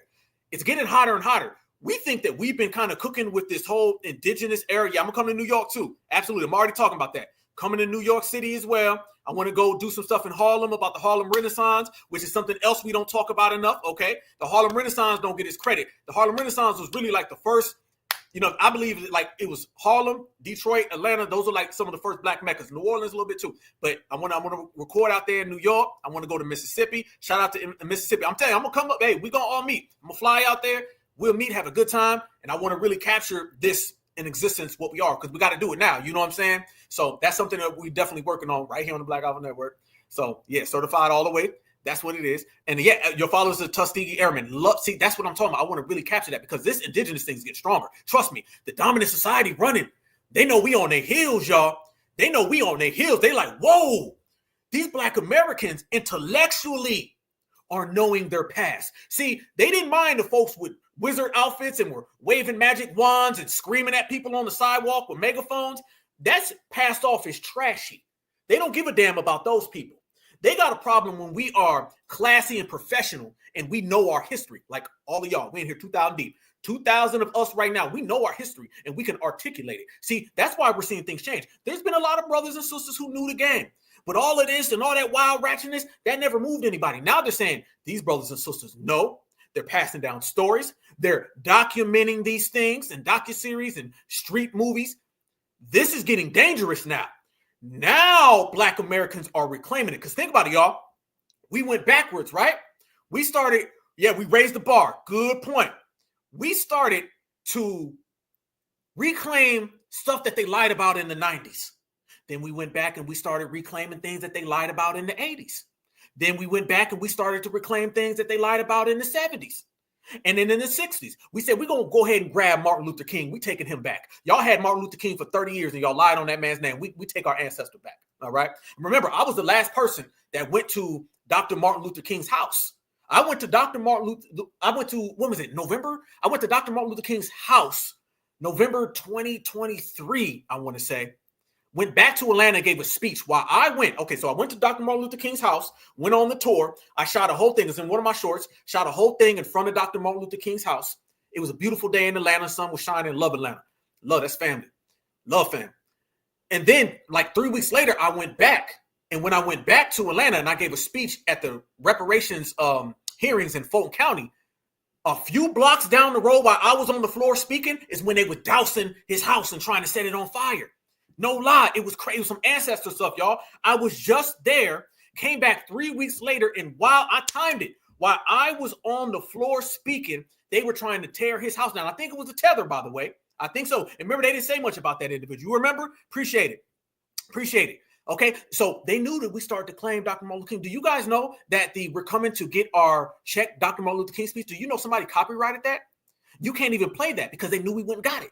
They were hiding that in the vials for years. We went back and we got Dr. Martin Luther King. We got the Black Panther Party. We got Malcolm X. We quit allowing these tethers to play our roles. So then, family, we go back to the 50s and we go back to the 30s. We all the way back to the Civil War. Now we went back, fam. Every year we done went back. And now we done went back to the indigenous era. We were claiming all of that. Now we were claiming indigenous era and they can't do nothing about that. They can't do nothing about that, family. No. Yeah, it was a tether. And y'all know damn well they sent her. They sent that individual in. You ain't hear nothing about it ever since. And then they're also trying to buy that home. They're probably going to try to tear it down. Fam, there's so many things. So we done took it all the way back now with class and with dignity and with integrity. We done took it all the way back now. So now we're reclaiming our heritage, our indigenous era, and we're not letting none of these other groups like the Red Indians and the Mongoloids kind of steal it. So this is where it's going to get real, because when you start talking about that, oh gosh. And remember, we've already got all the facts. All the evidence is there, fam. It's not a matter of us learning it. It's a matter of us promoting it. We already know it. It's all documented. Go look at Dr. David M. Hotep. Rest in peace. And by the way, Dr. David M. Hotep, I'm telling y'all, I study him so much. I was this close to finding that brother to interview him, and he passed away. But go look at his book. Go look at Dr. Ivan Sertiman. I'm probably going to bring Dr. Cabo back on here. Much respect to Cabo. Love that dude. You know what I'm saying? We break it down. We know about everybody who came here, how they got here, and we got it all back. So now they're running, man. We on the hills, y'all. We on the hills. They got rid of the Bering Straits lie. The Bering Straits was a fact to them. Now, anytime they start putting theory on something, that means they're trying to get off of it. And now they're trying to do the island hopping, okay? And we got rid of all of that. That ain't even gonna work. That ain't even gonna fly. That's the island hopping. The island gonna sink into the damn water. All right. What are they gonna do now that we've reclaimed all of that, fam? Absolutely. The bloodline. I see that. Absolutely. What they gonna do? What are they going to do? We got it all wrapped up.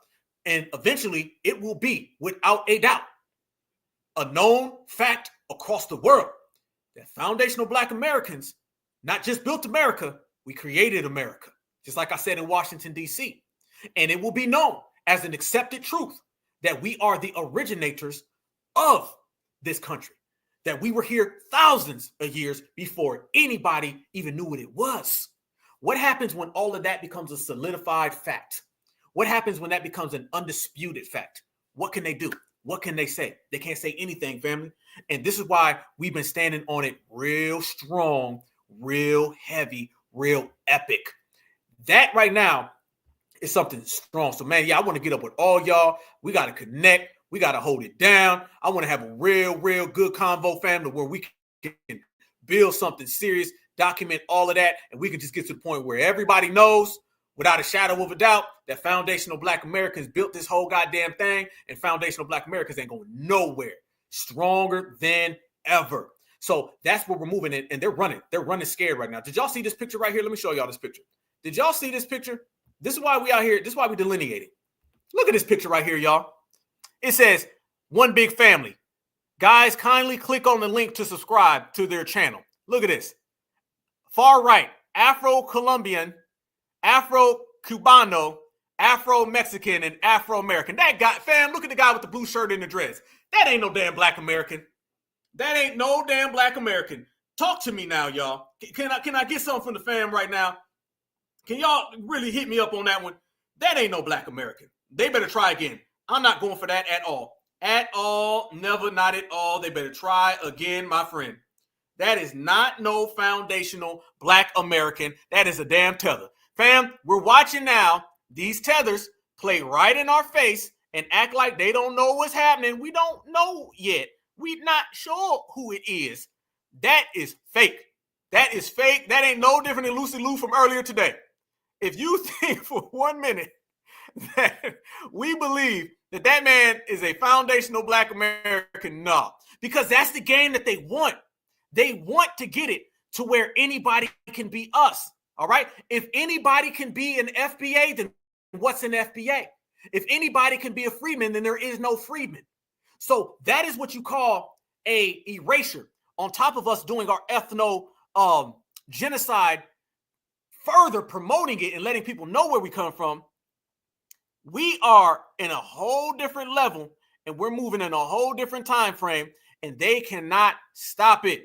So let's go there. Let's take it even further. That is not no FBAs. That is somebody from a whole different ilk, whole different time, ain't us, and they're going to try to perpetrate these people. So if you're not dealing with the Red Indian, you're going to be dealing with these people. If you're not dealing with these people, you're going to be dealing with those people. And every single one of these people are not us, not like us, never have been. So it's clear as day, we're moving into a time frame where things are getting stronger and better, and we're moving these people directly out of the way, out of the paint. They cannot stand next to us at all. Speaking of that, let me show y'all this. This brother, I don't know who this brother is right here, but salute to this brother. This brother starts talking about what's going on. Matter of fact, before I show you that brother, let me show y'all another Miss Salinas. Miss Salinas is right here trying to get foundational Black Americans to get on board with that little protest and rally, right? Watch her talking about how we need to get along. Watch this right here, y'all. This is what I'm saying. These people are out here trying to infuse themselves. Tether's been around for thousands of years, fam. We just put a tag on it. Watch this. So here on TikTok, for April 5th, the Black people are saying, don't march, don't protest, don't go out there. You know, they're going to initiate martial law. You know, we're going to sit out. You know, we're hitting them in our pockets. That's what we're doing. But isn't that dividing us even more? This is what my best friend said.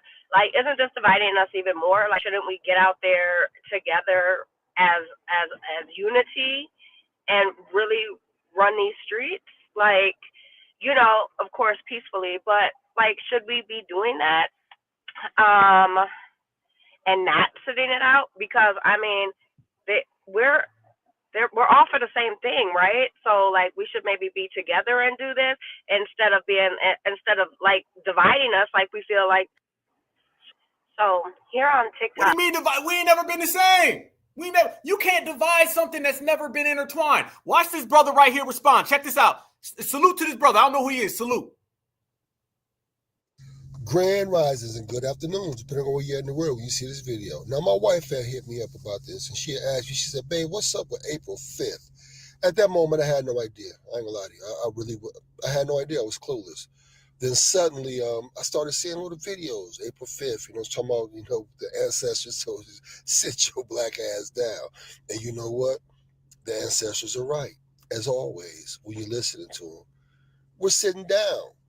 We ain't got nothing to do with this. I mean, at the end of the day, it's not our fight. We done fought enough battles to open up floodgates and opportunities for all other ethnic groups to come over and benefit from us, yet none of them actually come out and help us in anything that we're fighting for. And I mean, as far as FBA, Foundation of Black Americans, our lineage, and what our ancestors have contributed to this country. None of them really come out for us. So we decided that we're going to sit this out. Ancestors said sit it out, and we all are on code. And I love that. But I also want to say this. The media will play games in this moment. And what I mean by that is this. Don't be shocked if the media, put images of so-called Black people that may be out in protest, but these are not lineage-based FBAs. It may be, tethers, what we like to call them, tethers, who are other Caribbeans and other ethnic groups who are Black in skin, but they're not Black in as far as the lineage that we share that's documented back into slavery. They did not deal with the atrocities that our ancestors dealt with on this land, and that's why they are tethers and they undermine us, which means that they'll undermine us again by making themselves known or seen in this walk just to make it appear as if foundational Black Americans are out in support of this march, which we clearly are not. This is not our fight. We've learned that we are not championing other people's causes no more. We're only championing our own cause. No other one is coming for our aid to make sure that we get certain things in place to protect us. And we've done enough heavy lifting in our past to open up the doors for other countries and other immigrants to come over here and to be able to piggyback off the blood that was shed and the incarcerations and all the things that our ancestors went through in order to get you guys the rights and the bills that you are here loathing in, but yet you still have disdainful feelings towards us, even though everything that you are here in America gaining was due to us. So no, we sitting this out. We ain't got nothing to do with that march. They can march off a cliff as far as we concerned. Peace and blessings. Man, I love when certifieds get to talking that talk. Man, I love it. That right there is exactly what we've been saying. Don't be shocked or surprised when you see that right there. I'm promising you, there are going to be so many damn tethers that pop up at this damn rally, and them tethers going to be there talking on behalf of us. They're going to be saying, as a Black person, as someone who's from this country, and they are not going to be anybody nowhere near our lineage. But that's okay. That's good, because we got tethers solved and figured out. So the tether game ain't really working. Fam, let's go there. The tether thing ain't really working no more. The tether thing, that little tether hustle, all that done dried up. The tether hustle done dried up in their homelands, and it dried up right here in America. So I don't really know what the tethers think that they're going to be able to pull anymore. They in real tether trouble, because we got them solved, figured out, broke down to the T, where they just going to have to see what it is, and they're going to have to stay away from FBA, because FBA is not here to play them games. Trust me, they're going to be out there, but we're not going to be caring. We're not going to be giving a damn. And what it's really going to be, it's going to be a cry for help. It's going to be them begging to get foundational Black Americans to do something for them. Remember, they won't have to take to the streets unless they need something. Everybody that we broke down today is who you're going to see at this rally and at this protest. Everybody that you've seen. Name the tether, name the community, name the continent, wherever they're from, you will see them out there, and they are going to be trying to get in on FBA coach. It ain't even going to be that. They're going to be needing a lifeline. See, tethers now, I'm going to go there. I'm going to go there. I'm going to go all the way there. Let me see y'all. Let me see y'all right here. let me say this, and I'm going to say this perfectly. Tethers right now, they're not even trying to just get in on FBA. Tethers need a lifeline to stay here in America. They got bigger problems than trying to just attach themselves to FBA. They know every damn corner they turn, FBA right there saying, nope, take your ass home, Mr. Mutombo. That way, Mufasa. Tethers got bigger issues. If you notice, Tethers ain't just trying to steal FBA culture no more. They're trying to get us to help them. All that stealing our culture, pretending to be us, man, that's about 3-4 years ago.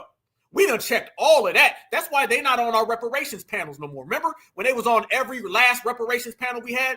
Tethers got some real issues now.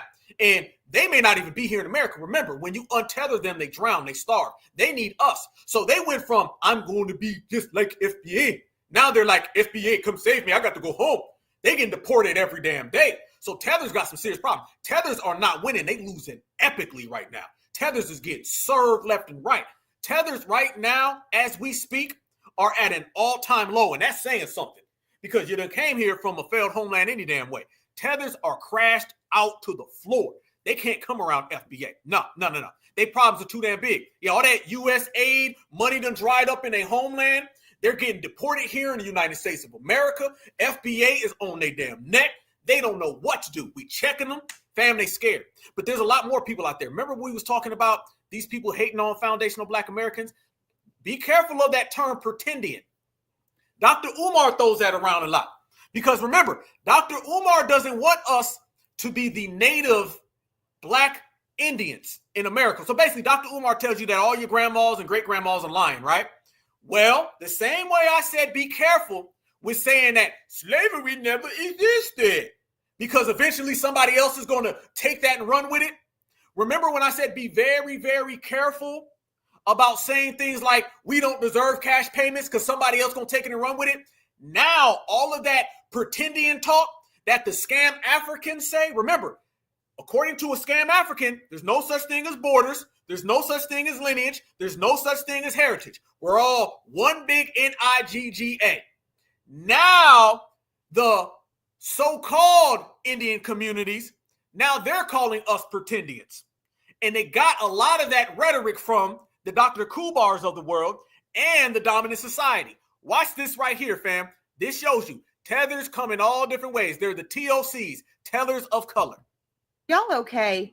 Because y'all are now coming for Polynesian culture. And I just want to be sure, do you want those fucking problems? Because have you looked at Polynesian people? And this is absolutely no disrespect to my Polynesian people or anybody descended from Polynesian culture. I love y'all. Y'all are cousins from a different line way back in the day. But are y'all okay? Do you guys want trouble from like the Maori people, Native Hawaiians, the whole of Polynesian culture? Do you guys really want those problems? Just y'all aren't okay. Y'all need help. So pretendians, I have to ask, like, are y'all okay? There, see, fam, this is why we are getting on our indigenous game heavy out here in the streets. That's why we getting our indigenous game serious. That's why right now, these are people who are crashing out because they know now that nobody's accepting their story about being the indigenous anymore. Nobody's doing it. They're getting sent home now in real time. Nobody accepts them as the indigenous people anymore. This is what it is. Yeah, talking about, y'all really want something? Ain't nobody, please, take that somewhere else, homegirl, okay? Take that somewhere else. This is what we're talking about. And more of them are getting upset. Maybe it's just me, but when I see white people on here dancing to like Black people music and doing hip hop dances and stuff, nothing in my mind be like, oh my God, yes, you're invited to the cookout. When their whole life is based on trying to be Black. My love, nobody's trying to be Black. Nobody wakes up every day and says, how can I live my life today? What can I do to make sure that I get invited to the cookout? Nobody's doing that. This applies for anyone who thinks that because someone voted a certain way or because someone listens to a certain type of music or wears their hair a certain way that they want to be something that they're not. I'm not trying to be white because I voted for Donald Trump. People have told me that. I do not think that people are trying to be Puerto Rican because they listen to Bad Bunny. I don't think that Black women are trying to be white because they wear wigs. I don't think that white people are trying to be Black because they listen to a certain type of music. You guys need to ask yourself, why do I always feel like somebody's out to get me? Like, why am I so insecure that I have to try to convince myself that everyone around me wants to be me? They're not just living their life. They're waking up and they're trying to be me. Why does that make you feel validated? Because y'all have always tried to be us. You wouldn't be in this country if it wasn't for us. This is somebody now who's having a low-key tantrum because they know that they're going home and their people are leaving. I mean, fam, they're calling it the Gulf of America now. So you're talking about every single thing that they've been attached themselves to that belongs to us is being stripped away from them. You're having some hard times, Tethers. Tethers are going through some difficult days. And I'm talking about all the TOCs, all the Tethers of color. She's upset is because everything that she's been trying to do and all of her other people in her other communities, nobody's accepting them no more. They ain't got nothing going for themselves. They're crashing out in real time. And foundational Black Americans, really, to be honest with you, we're very responsible for a lot of that.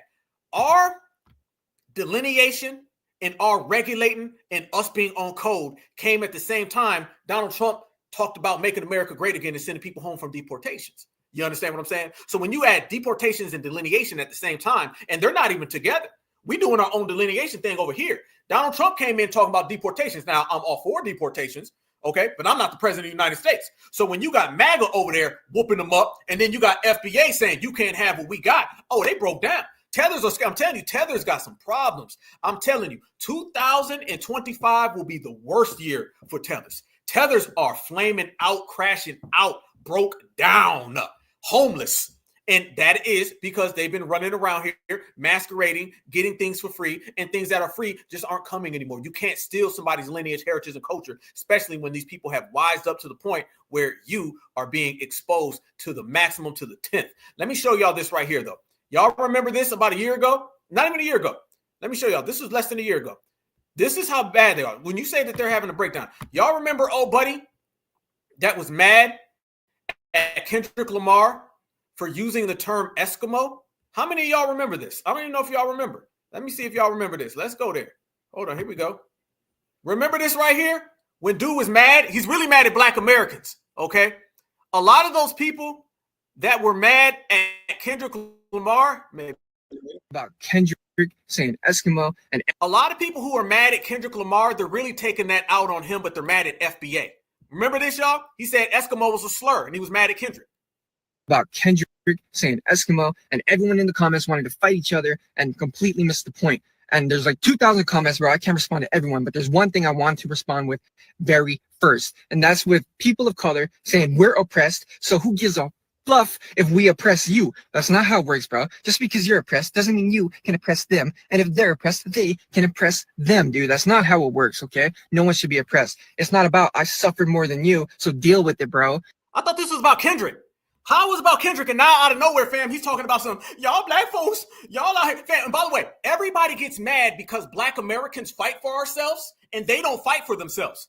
They go along with supremacy, and since they go along with supremacy, they get mad that they don't get anything that we get because we fought for it. See, they want to just sit back, try to be a part of supremacy, and then get angry at us because we don't tolerate that. They're mad at foundational Black Americans for standing up to supremacy, fighting back and getting what belongs to us, when in reality, they just sit back and get whooped on. Very first, and that's with people of color saying we're oppressed, so who gives a fluff if we oppress you? That's not how it works, bro. Just because you're oppressed doesn't mean you can oppress them, and if they're oppressed, they can oppress them, dude. That's not how it works, okay? No one should be oppressed. It's not about I suffered more than you, so deal with it, bro. Dude, what is that type of mentality? Okay, look, when white people first came over to the Americas, they wiped out 90 to 95% of all natives, bro. Not see, fam. This is what we were just talking about. That's another thing. They done wiped out all of these people. Fam, let me see y'all face. We're going to go there. That's another thing that we have been dispelling. This thing that they came over here and they wiped out everybody. You know why they say that? Because if they wiped them out, then that explains why we don't never see them and they have no history being here. Think about that. What have you got told in school, right? In school, you got told that they came here and they wiped out all the natives. We were the natives and we're still here. So where the hell that story come from? You see, they always put in these little caveats and these little stories in history, these little elements, these little pockets that throw you off. That little thing that they came here and they just got rid of everybody. That was basically, can I translate that? That was basically, they asses weren't here. So when you go looking for them, there's your reason why you can't find them. You see, they put that in there so you know you can't find them any damn way. So we just say that we pass them off. You know what they did? When they got here and they brought over the small amount of slaves that they brought, they found everybody that was already here and they classified them as slaves. They knew how to play the classification game way back then. They do it today. What the hell you think African-American, minority, person of color is? They know how to put classifications on us so they can blind you. So they found all the indigenous Black Americans that were already here, all thousands, millions of us. And they said, damn, Black people are already here. Well, now we can't tell the story that we brought them here as slaves. Well, since we can't tell the story that we brought them here as slaves, let's just say all the indigenous people who were already here when we got here, let's just say we brought them here and we set them free as slaves. So they reclassified the indigenous Black Americans as slaves. So once they reclassified us as slaves, it gave everybody this notion that all millions of us who were here were all just slaves who came on the boat. In reality, a small little pocket came on the boat while millions were already here. And they took millions of people and reclassified them as millions of freed slaves. That's why Andrew Jackson, when he went down into Florida, he said, these aren't no red natives I'm fighting. These are NIGGAs, okay? Because they knew what it was. So let me say that to say this. They reclassified all the free foundational Black Americans as slaves. So that gave them the excuse that the first people here weren't us. Flip to this side of the page.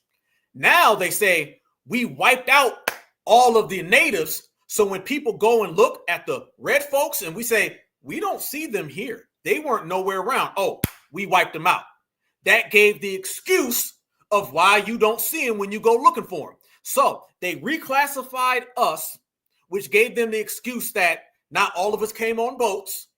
And then they say they wiped out all the natives, which gave them the excuse of when we go search for them, we can't find them. You want to know why when you go look for all them people, you don't find them, but you only find us, all right? It's because they were not here. But sounds good when you say, we wiped them all out now. So that guy right there is telling what? He's telling an OT story. What did we say an OT was? An original tether. So be careful of all these things that you were taught in history, okay? Because now we see that the dominant society tells a story, the tethers go for it, and FBA is always over here saying, hell no, that didn't happen. Doesn't that sound identical to the same thing that's going on right now? The dominant society comes up with a story, tethers believe it, and FBA is over here calling it out. So how we're handling tethers now and all of their lies is the same way that our indigenous ancestors handled all their lives. They weren't wiped out because of the dominant society. They weren't here because we were the only ones. Damn, I love this game. Let's proceed as this man is having another meltdown. We are completely overlooked. We try to say something about, oh, we shouldn't be like this. Everybody just like, oh, okay, but there's only like, what, a couple thousand of you? No, bro. It's not about who suffered more, bro. But I'm telling my story of how we suffered. So deal with that, bro. Okay? It's not about you right now. It's not about anyone else. This is my story of us, okay? Stole our women, stole our kids, shipped them across the whole entire Americas to make them go to school. That's our story. That's our story. This is OT, y'all. This is original tether talk. This ain't nothing more than the original tether invaders. They took your women. They shipped them all across. Fam, this is exactly what we're talking about. This is our story that they're telling. How come, since they shipped you all over the place, how come you aren't in all of these different areas? How come when you start looking at the demographics today, the majority of them are located in one area? That's another thing that I wanted to bring up. And I'll get right back to that. How do you know that their stories don't add up and their stories are just knockoff, rip-off versions of what happened to us? It's because look at the damn demographics, y'all. Look at the demographics. If what he's saying is true, that they were enslaved, he basically said they were slaves and they were sold. Whose story is that? That's our story. And how do you know? Look where we are. Foundational Black Americans all throughout the motherland, the South. Foundational Black Americans all throughout the Midwest. Foundational Black Americans all throughout the East Coast. Foundational Black Americans all throughout the West Coast. How many of them are in the East Coast? How many of them are in the South? As somebody who is a resident of the South, I can go as far to tell you they're not heavy out here like that. You go your whole life and you don't see them. Big Gip from the legendary group Goody Mob. Big Gip said it. He was like, being in the South, we didn't really grow up around them like that. We didn't grow up around them like that. No, because you know why? Because they were in the Southwest and they were up in California. So that destroys the lie that y'all were sold and shipped all throughout the country. Who are the only people who were shipped all throughout the country? The only people who were enslaved.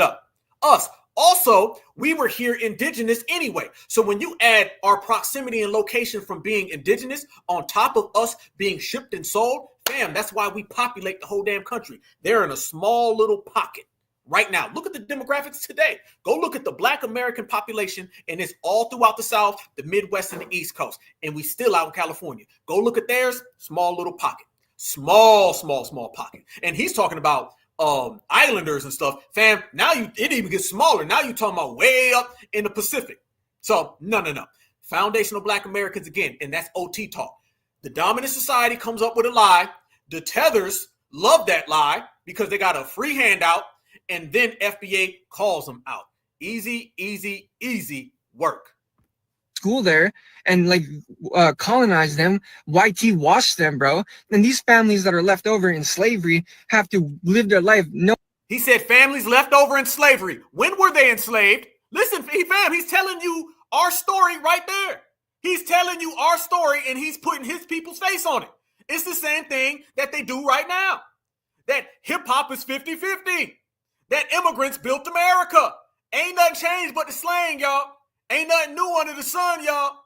This is the same thing our ancestors dealt with then that we dealing with now. Somebody who's jealous of FBA's greatness and they're trying to steal FBA existence. Easy work.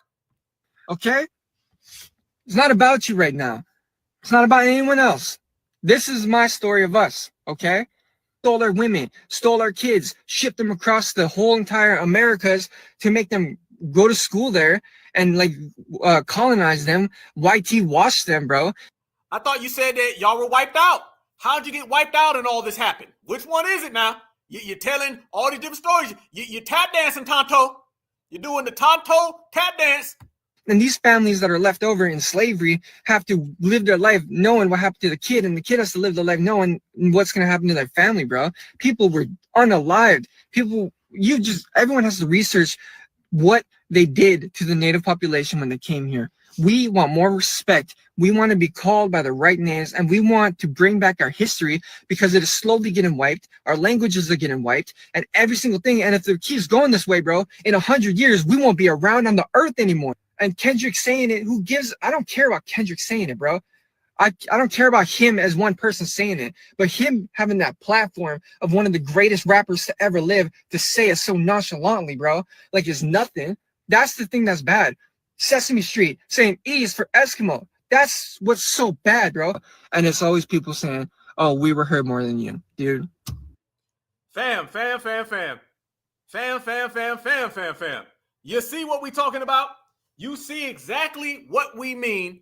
And it's the same exact thing all the damn time. Dude had a whole breakdown meltdown. And by the way, they're really just jealous because deep down inside, fam, can we get to some real translation? Because we're going to have to translate some things because y'all know they talk in circles, right? First off, I thought that was about Kendrick. How the hell that went to Kendrick and then that turned into some whole different stuff? That wasn't even about Kendrick at the end of it. At the end of it, man, he's talking about something completely different. Okay, either way. What that's really about is that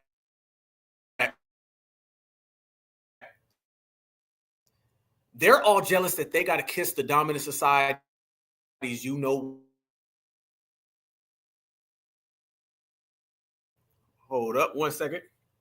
We don't have to do all of that tap dancing, and we don't have to sit back and allow people to do whatever they want to do to us. Okay. FBA, we run things. Foundational Black Americans, we control the yard. Foundational Black Americans, we get it in.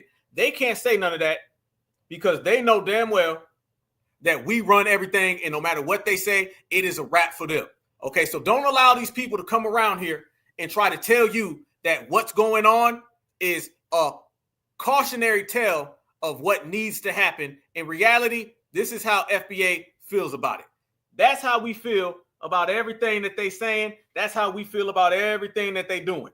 They cannot pull that on us, so they better try something else. That ain't gonna work, y'all. It ain't gonna work at all. So I send that right there straight to Tonto, who was tap dancing, and just know, FBA, we not on that game. FBA won't fall for none of that talk. You better come up with something different, come up with something better, because that one is gone. But that's not the only one, fam.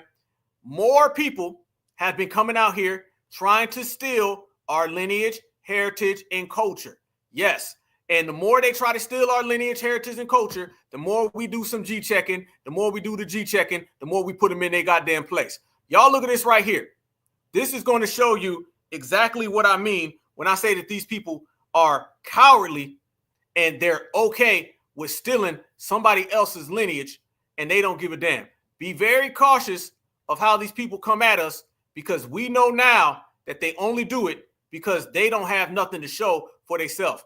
Watch this right here, family.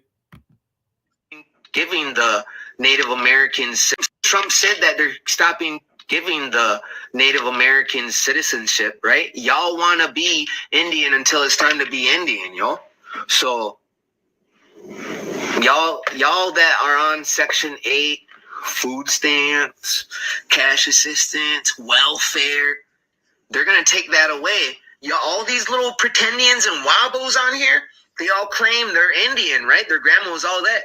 They're going to take away your food stamps. They're going to take your Section 8 housing. And I know all of y'all been on that for fucking 20, 30 fucking years. Your whole fucking life. That's all y'all know. And y'all want to be Indian? They're going to take that shit away from you. They're going to take your welfare away. They're going to take your welfare check. Y'all don't want to be us. Yeah, and they're going to also take away that bottle that you tapping every damn night too, huh? Yeah, Let's talk about that bottle. Let's talk about that bottle that y'all been hitting every damn night. We going to talk about that one? See, this is what it is, fam. You only see, fam, you didn't see this before. You didn't see this before. The only reason you're seeing this now is because foundational Black Americans have called them out for who they are. That's the only reason you're seeing this. Now these are people who are realizing that the meal ticket is gone. You ain't getting nothing for free, and you're going to have to stand on who you really are, and you can't just take someone else's lineage. Grass ain't greener on the other side, yo. You think you're going to get a casino and some fucking land? Nah, you have a better chance of sticking. How'd you do with yours? How'd you do with your stuff? Is your stuff doing good? Tell us how your casino and land worked out. Because I be seeing that it ain't doing too good for y'all. So you squandered everything, and now you mad at FBA. Typical. Sticking to your truth as an African, fair check. Y'all don't want to be us. Grass ain't greener on the other side, yo. You think you're going to get a casino and some fucking land? Nah, you have a better chance of sticking to your truth as an African and getting 40 acres and a meal. That part right there, fam. Now notice how this guy is openly telling us we don't want to be them because they're not doing too damn good. Y'all notice that, right? Notice he's clowning himself. He's sitting there snapping on himself while he thinks he's talking to us. He's saying, you don't want to be like us now. We ain't doing too damn good. We messed up. We out here getting hammered every damn night. We drinking left and damn right. The casino money dried up and only a few of them got it anyway. How you sitting there? See, he's trying to push us off because he's trying to get us to help him. Fam, listen what he said. He said, y'all don't want to be like us because Trump's not going to give y'all anything. Meaning, y'all come help us, please. Y'all come over here and please assist us. Y'all see what they doing? Absolutely. We don't want to be like that. He's trying to do the reverse game. He just ain't good at it. You know what I'm saying? Apparently, they ain't good at staying sober neither. So check this out, fam. They're always trying to do that because remember, when it comes to reparations, when you start talking about reparations now, these people have squandered their reparations. We start talking about reparations. That's why Jane Elliott, right? Remember Jane Elliott was running around here saying, we need to give reparations to the Indians. And everybody's like, nah, look what happened. First off, they got it. Second off, Look what they did with their reparations money. That's squandered. Fam, y'all know damn well. Let foundational Black Americans get a piece of what they done got, and we going to be big balling. We balling now. We living better than them now without reparations.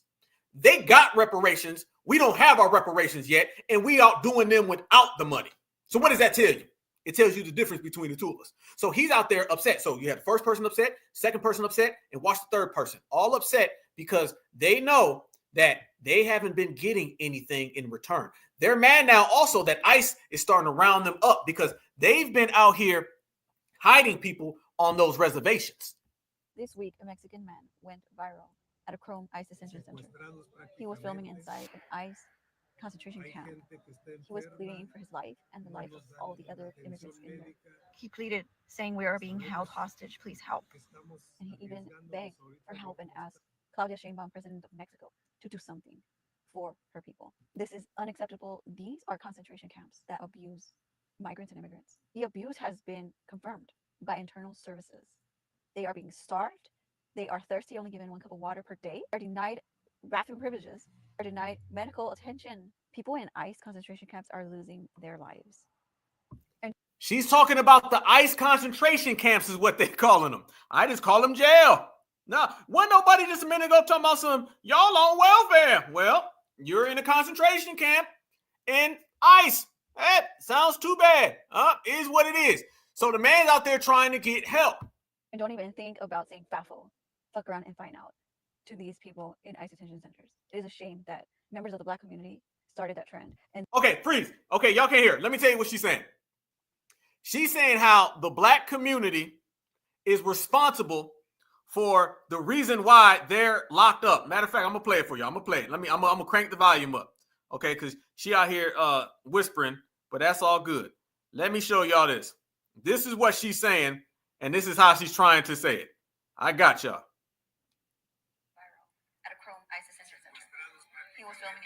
Okay, she's saying how Black Americans are responsible for the reason why they're locked up with ICE. That's what she's saying, y'all. Here we go. I got you. ICE, out saying FAFO, fuck around and find out, to these people in ICE detention centers. It is a shame that members of the Black community started that trend, and so many other people. She said members of the Black community started the trend of them going to get locked up. Damn that. Listen, damn her. How about we just get straight to the point? Y'all want to have some deportation videos? Let's get to the deportation videos. Okay, she's crying, she's whining, she's upset. But now let's look at ICE snatching people up straight in broad daylight. Watch ICE snatching somebody up right here. Let's just get to the real, okay? Damn her, she's whispering. She can whisper all the hell she wants to. Now, I got something that you don't even have to hear to see. Watch this. Watch this person get snatched up. ICE out there running up on people. Video shows the moment Thursday morning. Eduardo Nunez Gonzalez was taking out the trash. You see a man slowly walk, then run to approach him, detaining him just steps from his front door. Both Eduardo and Vilma are Cuban nationals with Spanish citizenship. Vilma is an American citizen, but Eduardo is not. He spent more than 7 years renewing work permits, trying to gain his own citizenship, but lost paperwork and delays have dragged out the process. And he has spent the last 5 days in Chrome Detention Center, and according to Vilma, without food, water, or a bed. Hay gente enferma. Él me decía que había gente. Perdón. Y él no tiene ningún delito, ni allá ni aquí. Lo único que ha hecho un día fue como todo él cederse la velocidad de su carro y le pusieron un ticket y lo pagaron. Es lo único que tiene. NBC6 looked into Eduardo's history and confirmed what Vilma said. Traffic citations are all Eduardo has. Lo metieron contra el latón de la basura allá afuera sin leerle los derechos. Ain't no all you have. All you have is entering a country illegally. Sin darle un documento. Yo soy la esposa. A mí no me pudieron dar una. They ran up on that man in public. Watch this though. Check this out. They done got somebody on here and they done ran up on this guy at a damn game or something. I don't know where they was at. They ran up on this man straight up and down, y'all. Where they get him at? At the St. Louis Cardinals home opener at a baseball game. Watch this.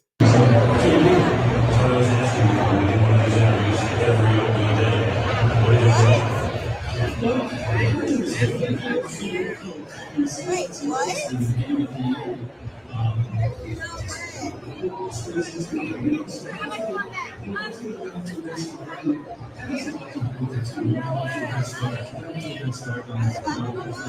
they got this man at a baseball game. He thought he was gonna get some peanuts and some Cracker Jacks, and he got some handcuffs.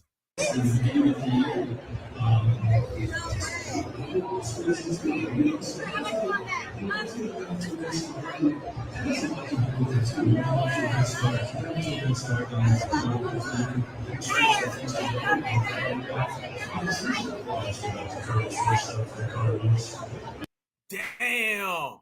Snatched dude up. Got him all the way out the paint. Fam, that's what we saying. The deportations, you notice, they're not really talking about them too much ever since that whole military aspect popped up, right? Ever since they start getting these people on that military time, you ain't really seen them talking about it too much. Yeah. Oh, by the way, look at this. I want to show y'all. Look at this. Y'all remember old buddy that was talking about Kendrick Lamar and went on that whole little tirade, right? I forgot to show y'all this. He had retweeted me posting that video. He said, "Oh, look, bro, an entire thread of people being racist towards Native. How lovely." Yeah. He was upset that I made that tweet, and brothers and sisters in the FBA community was checking him the same way that we was checking him tonight. All of that talk about they were the indigenous ones, all that talk about they were the ones being sold and enslaved, all that talk about Kendrick Lamar is mean. Yeah, our brothers and sisters roasted dude so bad, somehow he came across that and he retweeted it. So that goes to further prove what I'm talking about, that there is a meltdown and a breakdown, that they've been exposed and they can no longer steal from our culture, and they're upset about it. They're so upset about it. They're following us on all social media, and they're angry because they remember a time when they would say something about FBA, nobody would say nothing back to them. Now they're realizing that they got FBA on them and they cannot run. So yeah, he was mad. Yeah, Mr. Igloo. Yeah, but check it out. Remember we said, let's go there. Let me get off that. Let me run this back. Remember I said, family, that it's getting so deep out here that not only are the tethers getting snatched up, not only can they not tether to us, tethers are crashed out, canceled, and deleted. Yep. You're also talking about the dominant society. Remember, we were saying that it's no longer about deportation. This is a war to the dominant society. Anytime they start bringing up the Alien Enemies Act, anytime they start bringing in the military, oh, it's real. The average dominant society person, they don't view this as deportation, migration, and immigration. They don't view it that way. They view this as reliving the Alamo and going to war. All of them do. And they see them as what we were saying, invaders. So you see how our ancestors called them invaders then. Now people are calling them invaders today. Well, fam, we said it was going to get real. We talked about this about 2.5 weeks ago. We said it's going to slowly go away from deportations and you're going to start seeing militarization in the military style, where now all the dominant society have deputized themselves, where they're the sheriffs and they're going out there taking it in. Notice you haven't heard the term deportation as much because they're throwing them in prison camps. Yep. Notice you haven't heard ICE that much because they've been sending the military. We sat back in a short matter of months, a mere 2 months, and we watched it transition from ICE to military, deportation to war. And we predicted that right here on the Black Alpha Network. All of y'all, we was right here talking about it. Now it's getting real. All of those people who were at those protests, they were marking their names, burning the flag. They was marking their names. That was probably Julio who just got ran up on. The person who got ran up on while he's taking out the trash, the one at the St. Louis Cardinals baseball game, they was all getting snatched up because they were violating. Well, check this out, y'all. We said that it was going to get real, and it done got even more real. Look at this. Now you're seeing the clashes that we predicted. Damn, we in here. 1.9 thousand, fam. Right now at 10:30 plus on the Tuesday. The people's champ, voice of the street, Black Alpha. Let's go. Look at this. These people are running up on every single Julio that they can find. And watch this lady pull up and start saying, "You got your papers?" Watch this, fam. Oh, yeah. It is being Mayo versus Taco drama in the streets of America. And I ain't got no problem with it. What's wrong? Okay. Why? You can show them your papers and your lease. Who are you? I'm Bill. This house is for sale. Show me. I live here. What happened? Oh, you live here? Yes. Mahalo lives here. Okay, you leave some papers. Show me your papers. Why? I live live here. What happened? It's illegal to take a lease. You have no rights. What do you mean? Ohio's had no rights. Get out of Texas. You should be out of Texas. Oh, next week. She said you ain't got no rights. You need to get out of Texas. She ain't saying leave the neighborhood. She saying leave Texas. What's wrong? What's wrong with you? You are a stinking. You are stinking. Okay, we're gonna clean. Don't worry. We're gonna clean. We don't do that. We don't do that. No, we don't. Oh, yeah, you are. You got no papers. You got no rights. You in Texas, you got no rights. All right. Okay, call the cops. Whatever you want to do. Okay. And then it's not going to match up. It's okay. It's okay because they're going to come. All right. Yes, ma'am. Whatever you want. That's a stolen vehicle. How'd you get driver's license with no papers?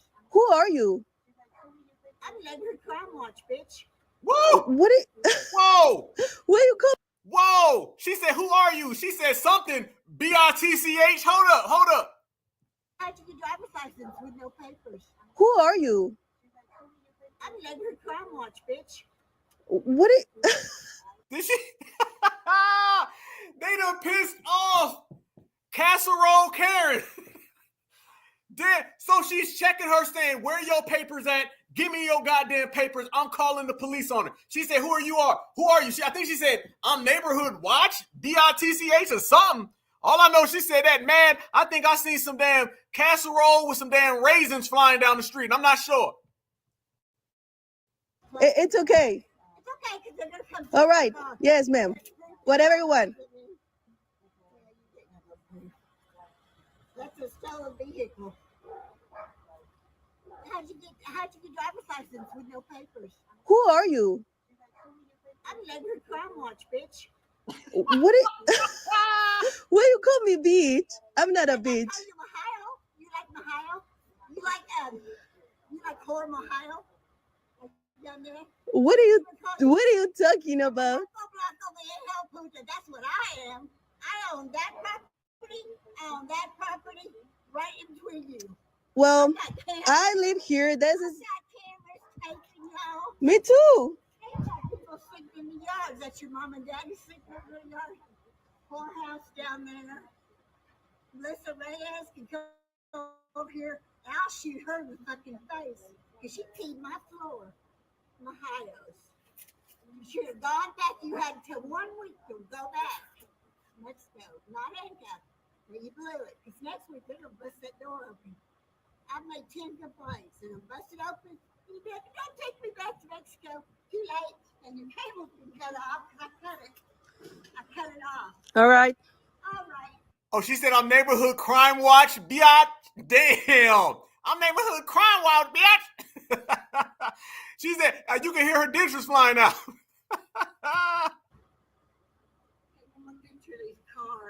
It's okay. Oh, good. Call it, because I called them too. They won't come to the alley. Tell them I'll be out front. I'll be waiting out front. And cops are coming to open the front door. Hang on, get one more picture of this little bitch. I know, I want a picture of her. I want a picture of her. Go let the cops in. Go let the cops in. Well, actually, they don't need to come in. Have the cops come over here. I want a picture of this French girl. Oh, yeah. You remember the Alamo? You're too young. You remember the Alamo, Texas? Whoa, wait a minute. Fam, did she just say, remember the Alamo? No, she didn't. Fam, no, she did. If she said, remember the Alamo, I'm going to fall out my goddamn seat. Did we all not say that they relive in the Alamo? Tell me that Grandma Meth did not just say, remember the Alamo. Y'all know because it was y'all in the chat. Y'all were the ones saying, damn, they reliving the Alamo. Y'all said this 2 months ago. No, she didn't just say that. I ain't seen this far. This is the first. I'm watching it live like y'all watching. I see how y'all see it. Tell me she did not just say, remember the Alamo.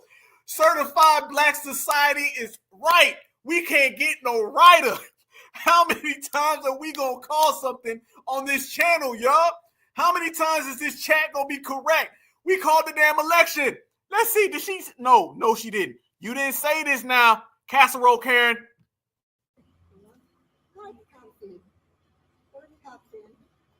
Actually, they don't need to come in. Have the cops come over here. I'll hold a picture of this. Oh,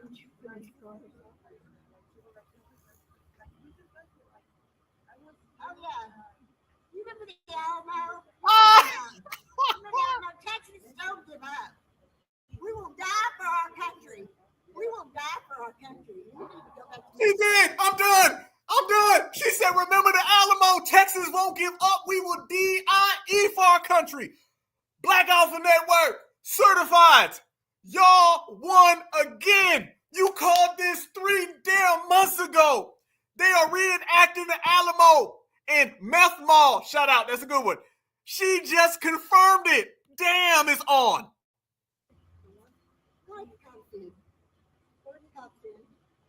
Actually, they don't need to come in. Have the cops come over here. I'll hold a picture of this.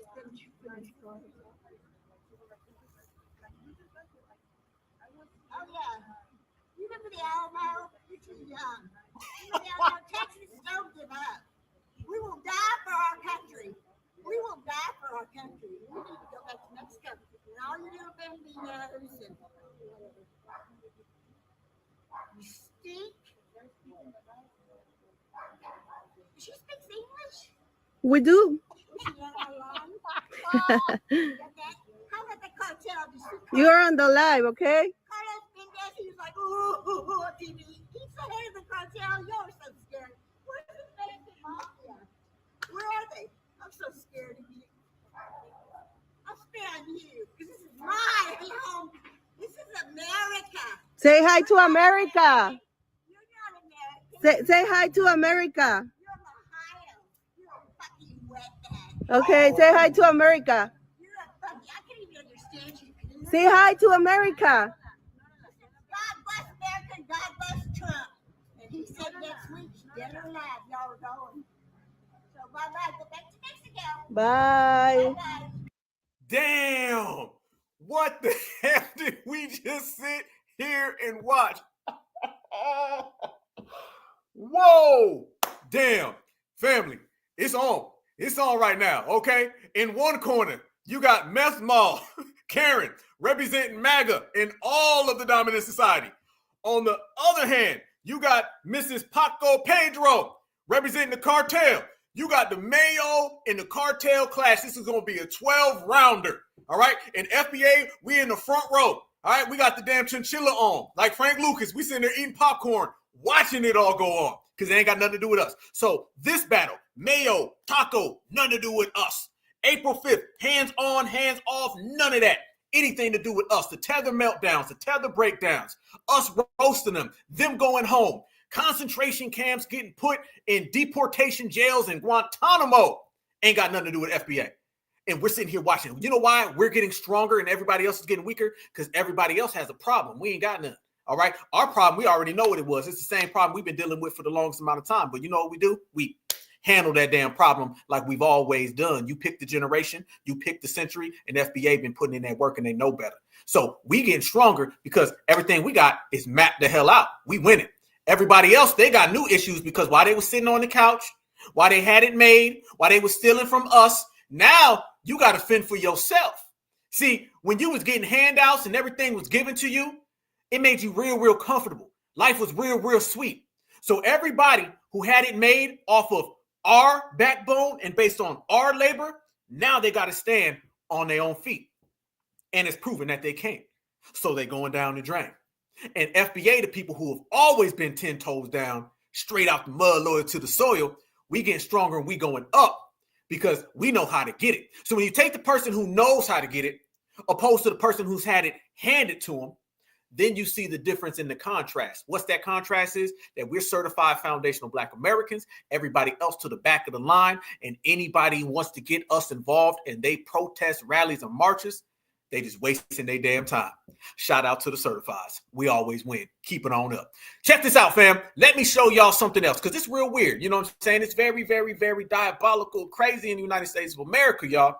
And I'm going to show y'all something that further proves the point. And this right here, you cannot make this up. I'm telling y'all, I need y'all to latch on in. Damn, it's right there already. Here we go. Remember when I told y'all that these people are getting real desperate and America's turning into some crazy ass world? America's crazy right now. Again, America's crazy. Foundational Black Americans are our smooth, regulating selves. Americans are having breakdowns. Foundational Black Americans, we are our smooth, regular selves. Every single thing that you see that's going on in the United States of America, foundational Black Americans are winning and everybody else is losing. That's been established. That's pretty clear.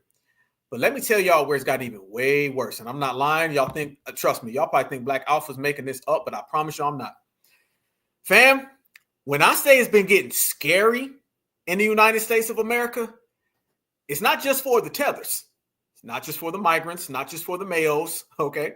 It's for everybody who's not us. And to show you how crazy it's been getting in the United States of America, it's only right that I show y'all this right here. You can't make this up. I ain't make this up.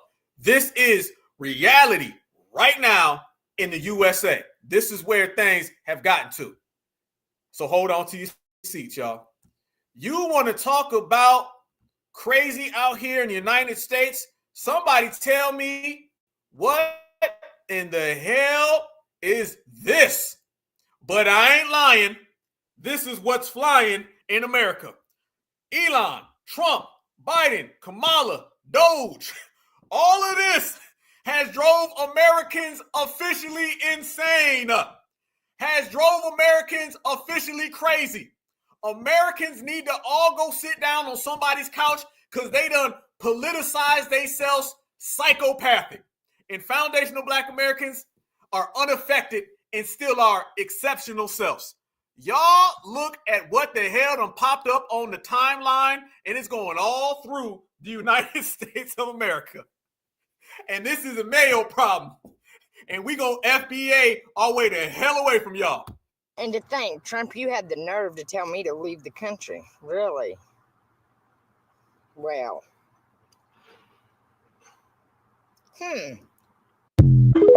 What the hell?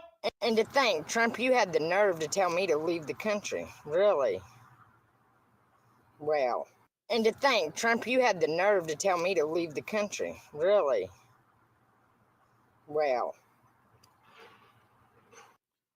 Y'all, that is not AI. We are not making this up. This is what is going on in the USA as we speak. Going across all social media timelines, popping up left and right. Everybody wants to know what the hell is this? How the hell did it get here? And what the hell have they done? You see why we mind our own business? You see why minding your own business is so essential? Because then you don't have to deal with none of this in America. I ain't done. No, I ain't done. Look at this right here, y'all. Further, that ain't the only one. People been trying to figure out what the hell is this. Dear Elon, I doubt you'd want to come face to face with me, boy. You're your boyfriend, no doubt. Lies. Oh, and I'd see right through them, and you know I would. Would it be a dream come true if you met me in person? Would it? Dear Elon, I doubt you'd want to come face to face with me, boy. You're your boyfriend, no doubt. Lies. Oh, and I'd see right through them, and you know I would. Would it be a dream come true if you met me in person? Would it? What the hell? Who said hillbillies have eyes? Who said that? Raise your hand. Who said hillbillies have eyes? That's the comment of the night. Hillbillies have eyes. Hell no. Black Alpha, slow down. Let's get it, y'all. Here we go. Wait a minute. Freeze. Dear Elon, I bet you'd want to come face to face with me, boy. You're your boyfriend. No doubt. Lies.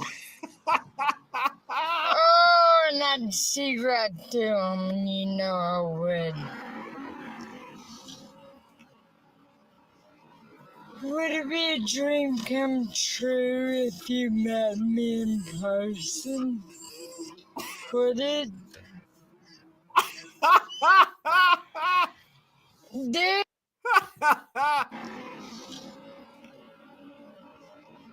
Would it be a dream come true if you met me in person? Would it? Elon, you better hire you some more security. Elon, you ain't got to worry about that damn protest this weekend. You better worry about that. Somebody hire Elon some security. Can Elon get the Secret Service? Trump, you better help that man out. He got stuff like this on his heels. Somebody said Nightmare Nancy. Nightmare Nancy. Wait a minute. There's more. Hold up. Wait. Goddamn. Trump, you've officially pissed me the fuck off, buddy. You've officially pissed me the fuck off. You're the scum of the earth, man. Your wife made the smartest move she could have ever made. What the hell is going on in the United States of America?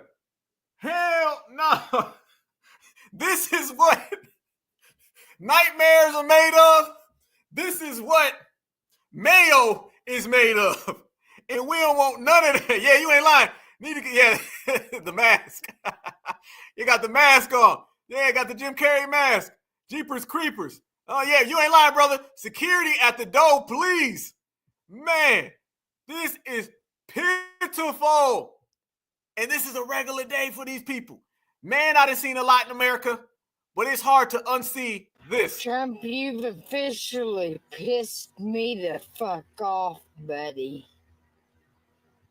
You've officially pissed me the fuck off. You're the scum of the earth, man. Your wife made the smartest move she could have ever made.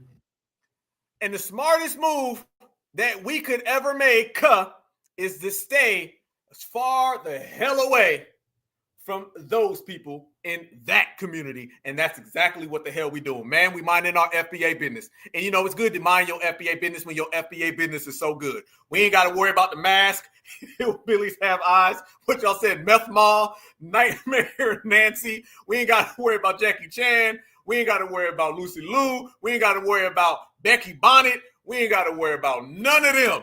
Because we over here just being great, being certified, being foundational, handling our business, man, like classy, upscale brothers and sisters, beautiful, elegant, with style, with grace, and run the whole damn place. You feel me? That's what we doing right now. Man, whew, I apologize for anybody who has any nightmares tonight. Just know that it's a reality for them, and we don't have to deal with none of that, okay? So if that is where it is, then that's where it's going to stay, fam. We ain't got to worry about none of their energy. We over here good. That is not something that's going to cross the FBA side of town, but the MAYO's going to have to deal with that year-round. You feel me? Y'all, this is where we are. Okay. So many things been going on in the United States of America. So many things have been happening in the United States of America, but everything, like I'm always talking about, always promoting, always highlighting, it revolves around certified foundational Black Americans, our exceptional selves. We on this broadcast have went through every single element of the current events that's going on and how we're literally reshaping the United States. Remember that, you guys, we are reshaping this country. As we talk, we're in the process of an evolutionary movement and it's all spearheaded by us. And we've been in here thousands deep. We had 2,000 people in here. We like 1.8, 1.9 right now on the Tuesday, but it's all about what we're doing. So it's very, very good for us to predict things, but let me even take a step further. It's very, very important that we do it together. See, as we do it together and we mold this thing together, we learn together and we know how to highlight. We know how to leave things on the editing room floor that we don't need. And we're moving forward in a way that's never been done. This has never been seen. And we're all a part of it. Like I said, right now, just exclusively, we are the people's movement. Nobody is representing the Black empowerment voice of the streets like the Black Alpha Network. And I mean all of us together. And I say that all the damn time. And I say it with conviction. Everybody together. That's what makes us special as a foundational Black American lineage, heritage, and culture, as this channel right here, as this movement we got, and as this family. We move all as one. I see so many beautiful brothers and sisters in here, and I love seeing y'all faces every single week because we're better than everybody. So when you know that, you know that. See, we don't just talk about being better, we live it, we breathe it. We walk with that step and that bop. We are comfortable in our own skin because our own skin is as good as it gets. When you're talking about a foundational Black American, you're talking about the greatest.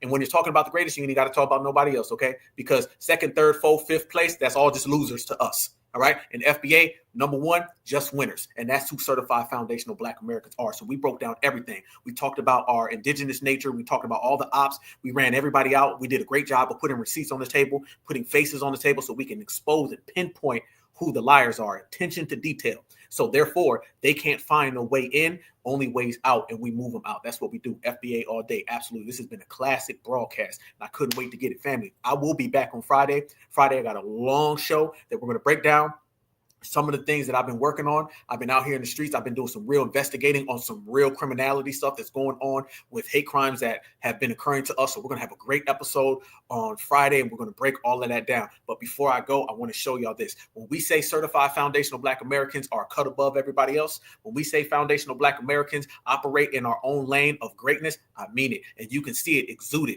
in our sisters, our brothers, the kings, the queens, the goddess, and the gods. Y'all tell me who got it better than us. Answer to that is nobody. Check this out. For everybody out there who talks reckless, talks disrespectful, and thinks that foundational Black Americans are going to do anything other than win, I got a message for you, and I'm going to allow our beautiful sister to tell them how it goes. Go ahead, my sister. Hey, y'all, this is the old lady.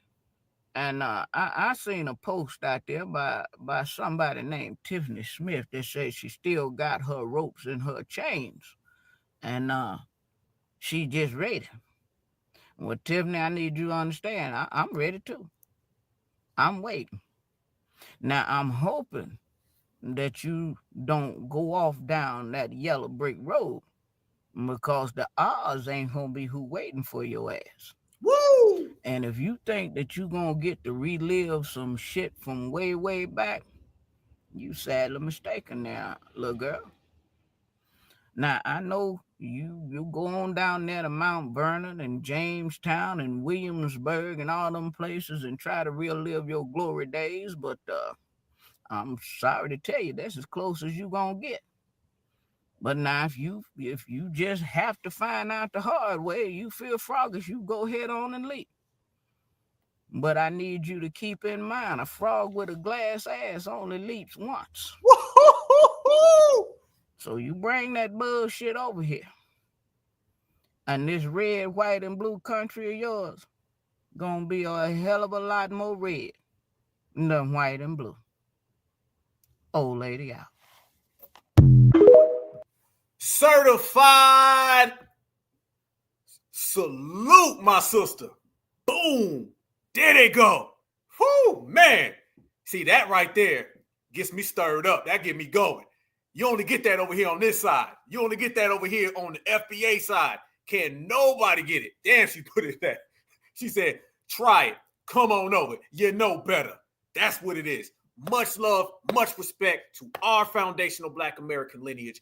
Much love, much respect to every single one of y'all, and much love and much respect to all of your families. Hope everybody's good. Hope everybody's great. I hope everybody is doing their damn thing, family. That's the FBA way. That's the certified way. And you know, it's the Black Alpha way. So I send a certified salute to each and every one of y'all. Family, y'all stay good. See y'all back on Friday. We're going to break it down. We got so much more to get into, and we're going to get into it the right way, fam. Much love and respect from the Black Alpha Network, the #1 activist, voice of the people in the concrete. And all we do, family, is win and keep on winning. Y'all stay good. Y'all stay safe. Y'all stay vigilant. And always remember, no matter what you do, no matter where you go, no matter what time it is, that black is beautiful, and beautiful is always black. Peace and love. Peace and love. Peace and love. Let's bring it on home. Free Huey.